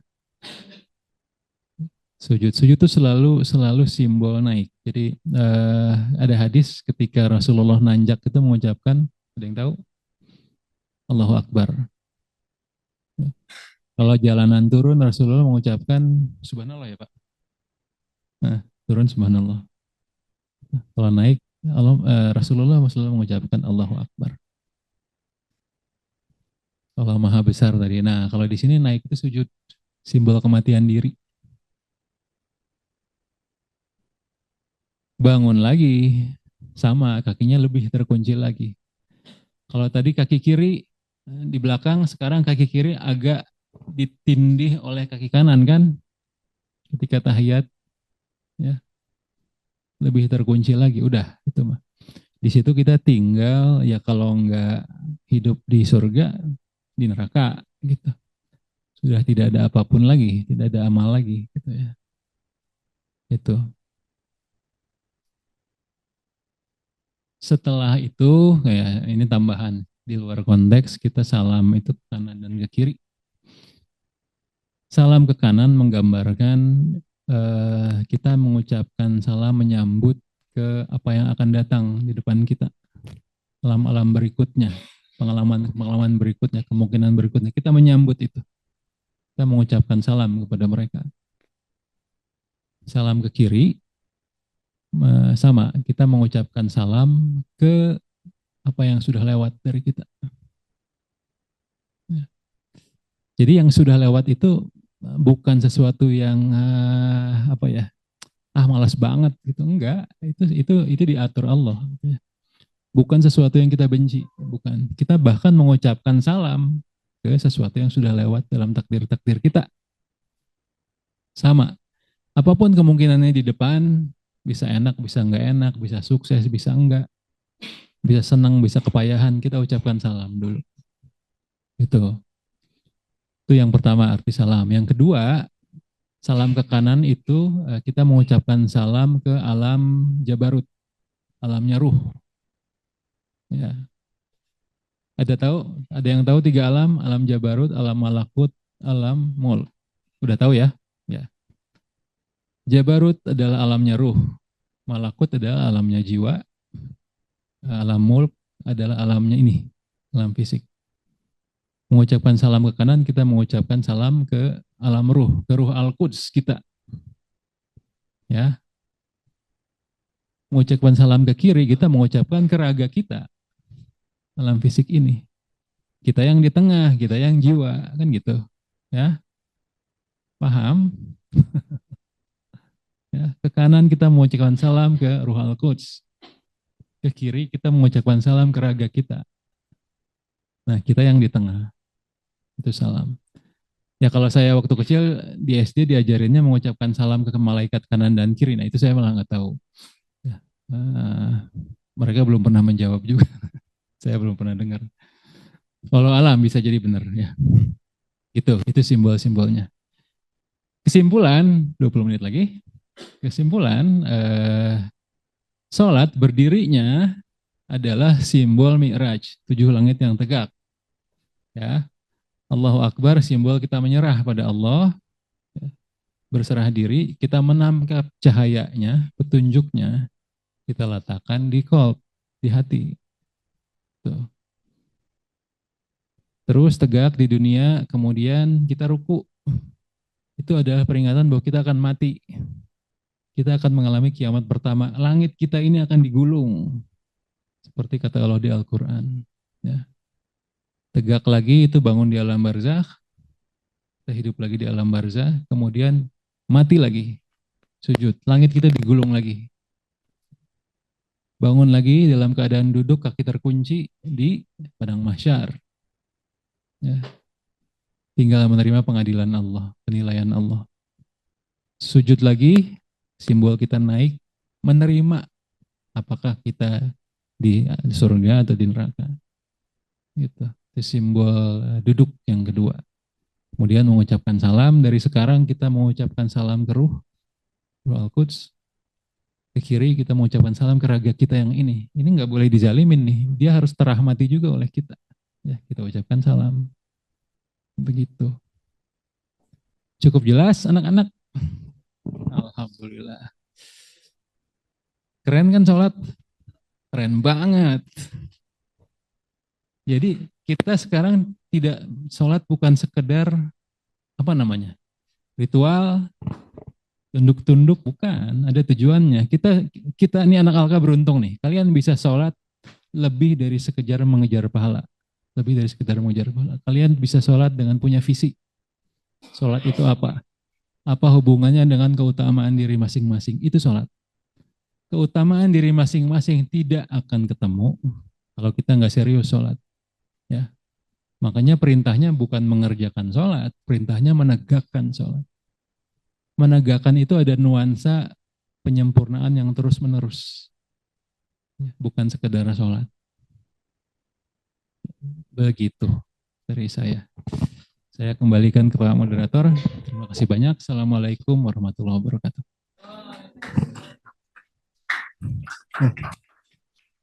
Alhamdulillah, terima kasih Pak Heri yang sudah menyampaikan materi tentang makna gerakan-gerakan sholat. Alhamdulillah kita dapat wawasan yang baru ya terkait dengan sholat, terutama tentang alam-alam tuh kaitannya sholat, gerakan sholat dengan alam-alam itu gitu ya. Dan di awal terkait dengan Al-Fatihah yang Siratal Mustaqim, ini Bapak juga baru ini ya terkait dengan keutamaan diri ini. Ya kita semua di sini berusaha untuk menemukan keutamaan diri kita masing-masing gitu ya. Dan caranya adalah dengan sholat ini. Di Quran itu ada 2 ayat tuh yang terkait dengan minta tolonglah kalian melalui sabar dan sholat gitu ya. Pertama kalau kita punya masalah, ingin menemukan keutamaan diri kita, harus sabar dulu, berjuang gitu ya. Tapi di samping itu kita harus disertai dengan sholat, dengan meminta pertolongan kepada Allah agar ditunjukkan tentang keutamaan diri kita. Baik, waktunya masih 18 menit lagi, masih panjang. Silakan jika di antara kalian ada yang mau bertanya terkait dengan makna gerakan-gerakan sholat ini, dipersilakan.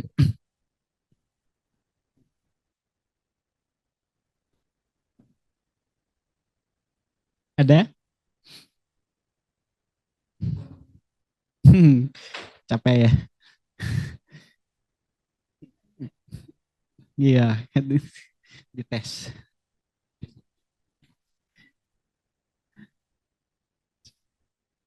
Ada yang mau ditanyakan sebelum ditanya?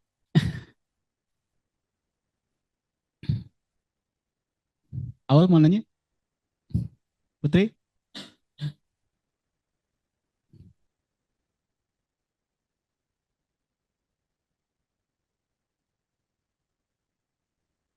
Ada?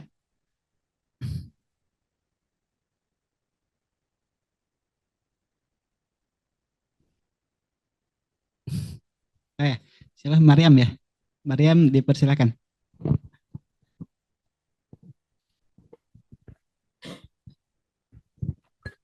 Mariam dari kelas 11. Perkenalkan, nama saya Siti Marmadia, saya bisa dipanggil Mariam, saya dari kelas 11. Saya ingin bertanya,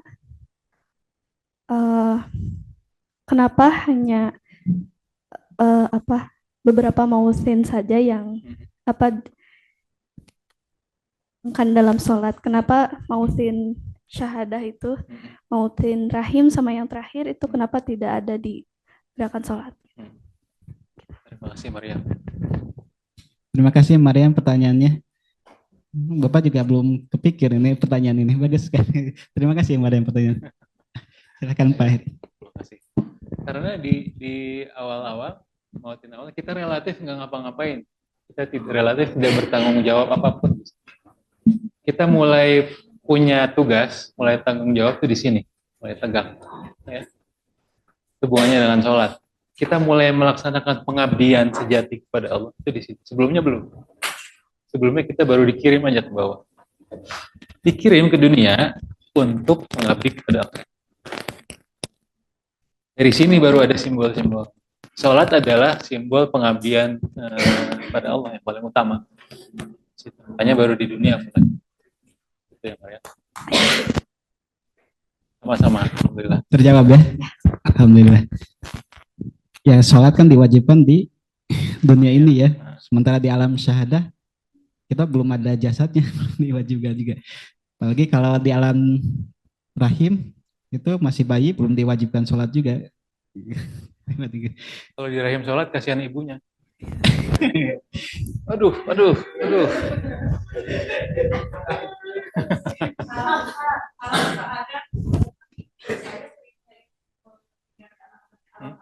Alam alastu sama. Ya. Alam alastu sama alam syahadah. Alam syahadah itu alam persaksian, alam alastu ya kita bersaksi di sana. Alastu bi rabbikum itu kesaksian terhadap Rob kita. Terima kasih Mariam atas pertanyaannya dan terima kasih Pak Heri atas jawabannya. Silakan ada lagi?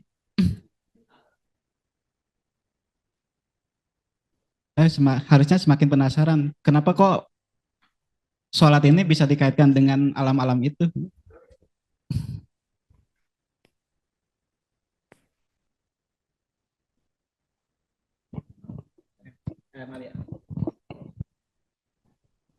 Jadi berdiri. Saya Malia. Jadi saya dengar awalnya itu kenapa muncul sholat itu karena Rasulullah SAW itu waktu di alam atas dia melihat malaikat-malaikat yang beribadah. Jadi cara bedanya ada malaikat yang ruku, ada yang kayak takbir, ada yang sujud. Nah, kan kalau di sini itu simbolnya simbol kehidupan manusia kan, kehidupan manusia. Kenapa malaikat itu mengerjakan ibadah yang menyimbolkan dunia fana gitu?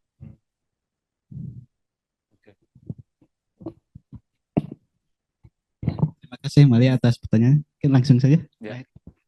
Terima kasih Maria atas pertanyaannya. Ya, Maria, Malia. Oke, Malia. Maaf salah. Apa? Takut. Iya, kita sering mendengar ada malaikat yang sujud, ruku gitu ya, yang tasbih. Tasbih kalian udah tahu mestinya ya, maknanya bukan subhanallah subhanallah saja, ya, tapi belum, udah kan? Udah, oke. Nah, saya nggak tahu terus terang. Pertanyaannya bagus banget, Malia. Ya, sangat kritis, luar biasa. Tapi saya juga suka berpikir ke situ sih. Tapi saya nggak tahu jawabannya. Ya. Tapi saya menduga apakah malaikat ruku dan sujud seperti kita gitu, atau ada makna yang lain, saya nggak tahu. Itu kira-kira ya. Tapi kita nggak usah mikirin yang malaikat, pikirin kita dulu aja, gitu ya. Saya nggak tahu jawabannya, kenapa malaikat gitu juga, ya. Ya, terima kasih Pak Heri atas Maria. Ya, Bapak juga nggak tahu jawabannya. Tapi yang jelas malaikat ada yang ditugaskan untuk seperti itu gitu ya. Kan sifat malaikat itu apa? Sifat malaikat patuh kepada Allah dan tidak pernah membangkang gitu. Ya ketika disuruh untuk taat kepada Allah, sujud misalkan ruku, ya mereka melakukan gitu. Itu ketaatan yang total gitu. Malaikat beda dengan manusia. Kalau manusia ada hawa nafsunya tuh. Tapi justru di sini nilai manusia gitu, melawan hawa nafsu ini di perjuangannya. Makanya kita bisa lebih mulia daripada malaikat kalau bisa mengalahkan atau menundukkan hawa nafsu kita. Tapi kita tidak bisa mengalahkan hawa nafsu kalau tidak minta tolong kepada Allah Ta'ala. Kuncinya harus minta tolong kepada Allah Ta'ala. Boleh nambahin Pak. Nah iya, kita itu diberi pilihan bebas, diberi kehendak bebas. Kenapa? Kenapa? Karena kita gini, kalau malaikat disuruh sujud kemudian sujud, disuruh taat kemudian taat, malaikat tidak punya pilihan lain. Ya. Kita boleh taat, boleh tidak. Makanya ketaatan kita bermakna buat Allah. Karena kita boleh tidak taat sebenarnya, dalam tanda kutip ya. Kita bisa memilih tidak taat. Tapi kita memilih taat pada Allah. Gitu. Pilihan membuat pilihan kita bermakna. Pilihan membuat tindakan kita bermakna. Maksudnya, kalau apa ya? Kalau ada yang, gimana ngomongnya? Ada yang menyatakan perasaan pada kalian gitu ya. Terus, tapi itu karena nggak ada pilihan. Beda nilainya dengan dia memilih kita di antara opsi yang lain, tapi dia memilih kita. Ya, kita lebih bernilai dari semua pilihan itu, ya, dibanding dengan dia memilih kita karena kita cuma satu-satunya wanita di dunia misalnya. Ya, nggak ada pilihan lain, itu tidak bermakna buat kita. Kita diberi kehendak bebas sehingga pengabdian kepada Allah itu bermakna buat Allah, gitu ya.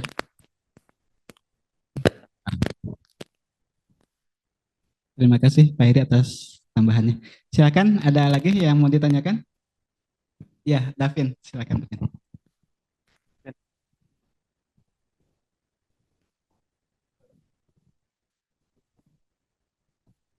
Assalamualaikum warahmatullahi wabarakatuh. Waalaikumsalam. Nama saya Davin dari kelas 11. Jadi saya mau bertanya kalau gimana caranya biar kita beriman dan percaya kalau sholat itu bisa menenangkan diri. Karena mungkin kebanyakan dari kita cuman tahu keuntungan sholat ini bla bla bla bla, terus dan lain-lain gitu. Tapi kita hanya sebatas tahu, bukan mempercayainya gitu. Nah, itu gimana biar percaya? Gimana supaya Biar kita percaya kalau sholat itu bisa menenangkan diri dan bisa menenangkan diri? Menenangkan diri Iya. dan merasa semua keuntungannya itu dirasakan oleh kita gitu. Gitu sih. Intinya bagaimana biar kita beriman gitu. Bagaimana kita percaya itu? Ya, memang kita hanya bisa percaya setelah mengalami ya. Kita nggak akan bisa didoktrin apapun cuma percaya. Diri kita pasti meminta bukti, otak kita pasti meminta bukti. Kita harus meminta kepada Allah pengalaman sholat yang bernilai, itu harus diminta. Karena khusyuk itu dari Allah. Kita mau mengkhusyuk-khusyukkan diri seperti apapun, kalau Allah nggak ngasih ya enggak. Gitu ya, makanya harus diminta. Sama seperti kita mau belajar rajin, belajar dan pemahaman itu hal yang berbeda, ya kan? Kita bisa belajar setengah mati, tapi nggak paham. Ya, pemahaman itu pemberian sebenarnya dari Allah. Kita usahanya, Allah ngasih pemahamannya. Yang belajar tidak otomatis paham. Demikian juga sholat. Yang sholat tidak otomatis khusyuk, gitu ya. Nah, gimana supaya sholat menenangkan diri? Semakin kita tadi mendahulukan sholat, semakin kita menyempurnakan, menegakkan. Wudunya disempurnakan, setiap rukunnya disempurnakan, bacaannya dipahami, pelan-pelan aja. Mulai tadi Allahu Akbar, kita mengucapkan. Maknanya apa buat kita? Itu raga akan tenang, perasaan akan tenang. Semakin kita khusyuk, semakin kita tenang. Tapi harus diminta. Gitu ya. Nah, jadi tapi jangan menganggap sholat itu meditasi, nggak boleh. Beda. Ya, nggak boleh menganggap sholat meditasi. Tapi kita menghadap kepada Allah, karena menghadap kepada Allah itu memberi ketenangan. Gimana hadisnya, Pak Yusuf? Barang siapa mengingatku, apa ya? Ayatnya, oh ya, ayat. Sesungguhnya mengingat Allah, hati menjadi tenang gitu ya. Nah, semutlak-mutlaknya kita mengingat Allah itu ketika menghadap Allah. Ya. Itu harus jadi experience. Gitu. Jadi jawabannya adalah gimana ya?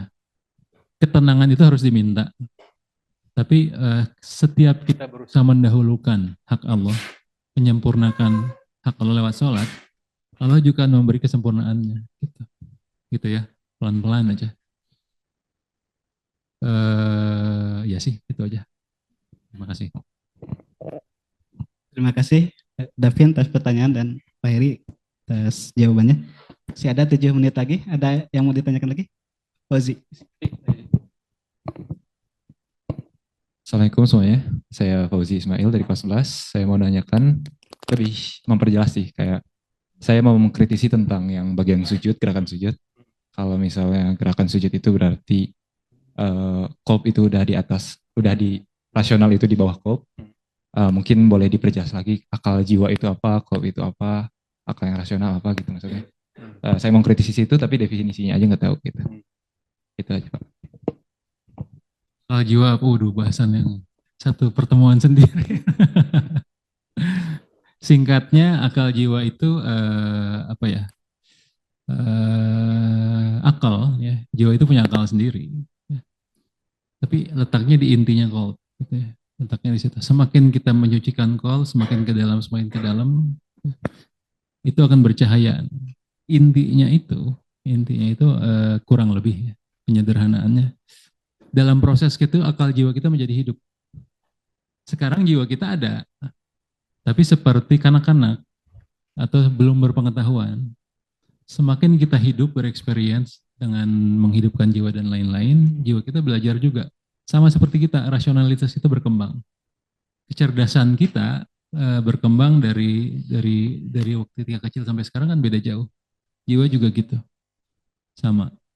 Cuman belajarnya jiwa jauh lebih cepat daripada belajarnya raga. Ketika kalb kita sudah suci, bersih, kemudian kita bertaubat, panjang ceritanya, tapi intinya ketika jiwa kita sudah hidup, dia juga belajar. Dia punya kecerdasan sendiri.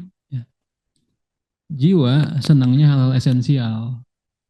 Kayak teman-teman nih kalian, nggak cukup mungkin diwajibkan sholat aja, tapi kalian butuh pengetahuan esensinya sholat apa sih? Nah, jiwa senang-senang hal kayak gitu. Ya, esensial gitu. Itu. Kalau ditanya definisinya apa ya? Definisi akal jiwa ada yang ingat? Saya nggak belajar materi itu hari ini. Itulah. Akal jiwa disebut akal kita disebut akal rasional. Gitu. Akal jiwa nanti ada intinya lagi, itu roh. Singkatnya begitu. Suprarasional nanti akan, kalau suprarasional seperti terpisah ya, tapi akal rasional kita akan diperkuat oleh akal jiwa. Ya. Jadi misalnya kita paham sesuatu atau apa ya yang konkret, susah penjelasannya. Tapi akal kita yang rasional ini jadi berlipat ganda kecerdasannya karena diperkuat oleh akal jiwa. Gitu. Ketika ada ruh nanti, akal jiwa berlipat ganda lagi diperkuat oleh ruh. Nah, kita jadi, makanya tokoh-tokoh muslim itu banyak yang polimer dulu. Fisika jago, kimia jago, astronomi jago, matematika jago, ilmu perbintangan jago. Itu karena diperkuat tadi, seperti itu. Ya. Kira-kira gitu contoh konkretnya. Jawab. Terima kasih Pak Heri atas jawabannya. Mungkin menambahkan, jadi kalau singkatnya, kalau akal rasional itu terbatas, Pak Zi. Jadi dia hanya bisa memahami sampai ke sebab akibat gitu ya. Karena ini alam sebab akibat. Nah, rasional itu batasnya sana. Akal rasional kita tidak bisa menembus, kalau kita melihat tembok, batasannya gini, apa di balik tembok? Nah, akal rasional kita itu terbatas. Untuk bisa mengetahui apa di balik tembok, itu menggunakan akal yang di dalam, akal kolb. Dia bisa menembus akal kita itu. Bayang nggak?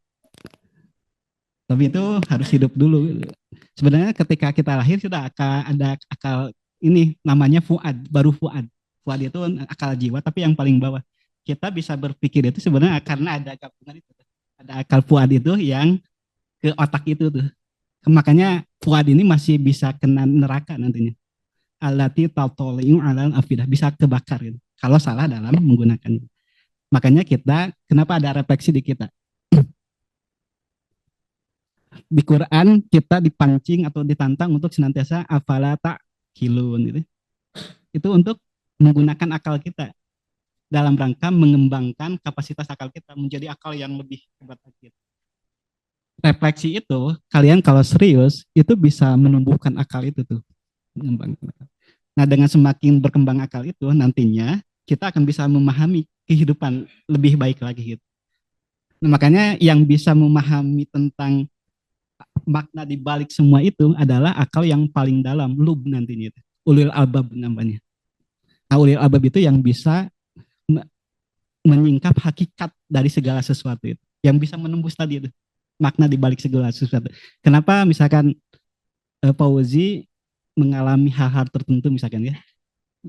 Itu bisa tersingkap, makna yang sejatinya itu hanya dengan akal yang di dalam itu. Kalau akal ini hanya mengira-ngira saja gitu. Batasan gitu. Oke, 1 menit lagi. Ada yang mau tanyakan lagi? Pak Heri ya. Kan, tadi yang Davin itu sebentar. Davin kalau dia tahu manfaat dari soal itu udah bagus gitu ya. Cuma untuk membuktikannya, kalau Davin tahu gula itu manis, gimana Pak Davin? Dicoba gitu. Tapi memang untuk bisa merasakan ketenangan itu harus tahu tentang ilmunya juga, tentang kekhusyuan gitu deh. Nah kalau siapa Imam Al-Ghazali itu ada 6 tuh minimalnya. Pertama kita harus menghadirkan hati dulu gitu, ketika mau sholat itu. Nah seringkali kita sholat tapi hatinya kemana gitu, pikirannya kemana-mana, hatinya nggak hadir gitu. Padahal ketenangan itu ada di hati gitu. Makanya ketika mau sholat hadirkan hati. Nah niat itu sebetulnya ada yang dirapatkan, tapi intinya itu ada tawajuh gitu, menghadirkan hati gitu. Pertama itu. Yang kedua makna sholatnya, makna-makna bacaan sholat itu harus dipahami. Kemudian nanti ada roja harap gitu ya. Kemudian ada malu, harus malu tuh. Ketika berhadapan dengan raja manusia itu, Allah Ta'ala itu. Harus ada kegetiran, haibah istilahnya. Itu kalau ada itu gitu ya. Nah itu bisa lebih merasakan deh tentang itu. Tapi itu harus dicoba, harus dilaksanakan gitu. Tambahan ya. Untuk selanjutnya, maka Pak Heri untuk menutup. Baik, alhamdulillahirrahmanirrahim. Anak-anakku sekalian, terima kasih atas waktunya dan perhatiannya untuk menyimak hal yang paling penting dalam hidup kita ini, sholat. Ya. Gak ada yang lebih penting dari itu sebenarnya. Kita hidup, seluruh hidup itu hanya sebuah jenjang antara waktu-waktu sholat. Itu hidup. Apa yang sudah kita alami di antara dua waktu sholat, kita hadapkan ke Allah. Gitu ya. Kita mengalami apa lagi, kita menghadap lagi. Itu sholat. Kalian tidak akan mungkin menemukan keutamaan diri kalau tidak serius sholat. Nggak mungkin. Karena itu adalah jalur paling formal yang Allah tetapkan buat kita untuk mencapai keutamaan diri itu. Gitu. Penjabaran-penjabaran tadi gerakannya mudah-mudahan akan memberi gambaran betapa sholat itu luar biasa yang Allah tetapkan buat kita. Itu aja yang perlu diingat ya. Jangan mengabaikan sholat. Itu aja. Baik, dari saya terima kasih banyak. Mohon maaf atas segala kekurangan. Wassalamualaikum warahmatullahi wabarakatuh. Alhamdulillah, terima kasih Pak Heri atas pemaparan materinya dan juga jawaban-jawaban yang diberikan atas pertanyaan dari anak-anak ya. Mudah-mudahan kita mendapat wawasan yang baru dan yang harapannya itu bisa diamalkan ya dalam sholat kita. Berusaha untuk menghayati setiap gerakan-gerakan sholat itu. Dikaitkan dengan alam-alam tadi gitu ya. Terima kasih. Saya mohon maaf kalau banyak kekurangan dalam memandu acara ini.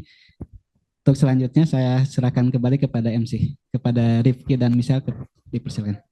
Alhamdulillahirrahmanirrahim. Terima kasih atas untuk Pak Heri Mardianto Syakir atas pemaparan materinya mengenai apa itu makna dalam gerakan sholat. Kami mohon kesediaannya untuk menerima tanda terima kasih dari SMA Al-Kausar Lab School. Penyerahan tanda terima kasih akan disampaikan oleh Ibu Elia selaku panitia PIR. Kepada Bu Elia, silakan.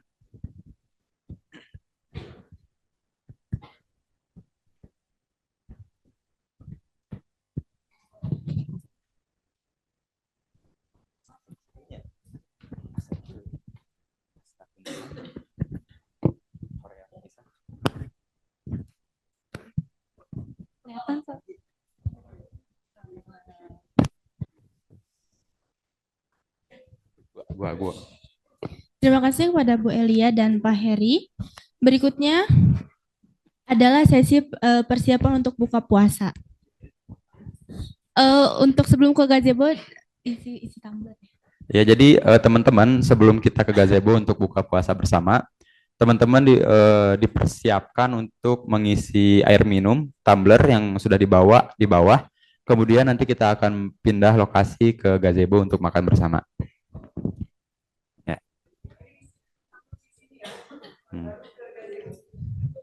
Ya. Ya. Bisa ngantri di dispenser lantai 1 atau lantai 2. Ya, terima kasih. Baik, kami selaku MC pamit undur diri. Terima kasih atas atensinya hingga saat ini. Wassalamualaikum warahmatullahi wabarakatuh.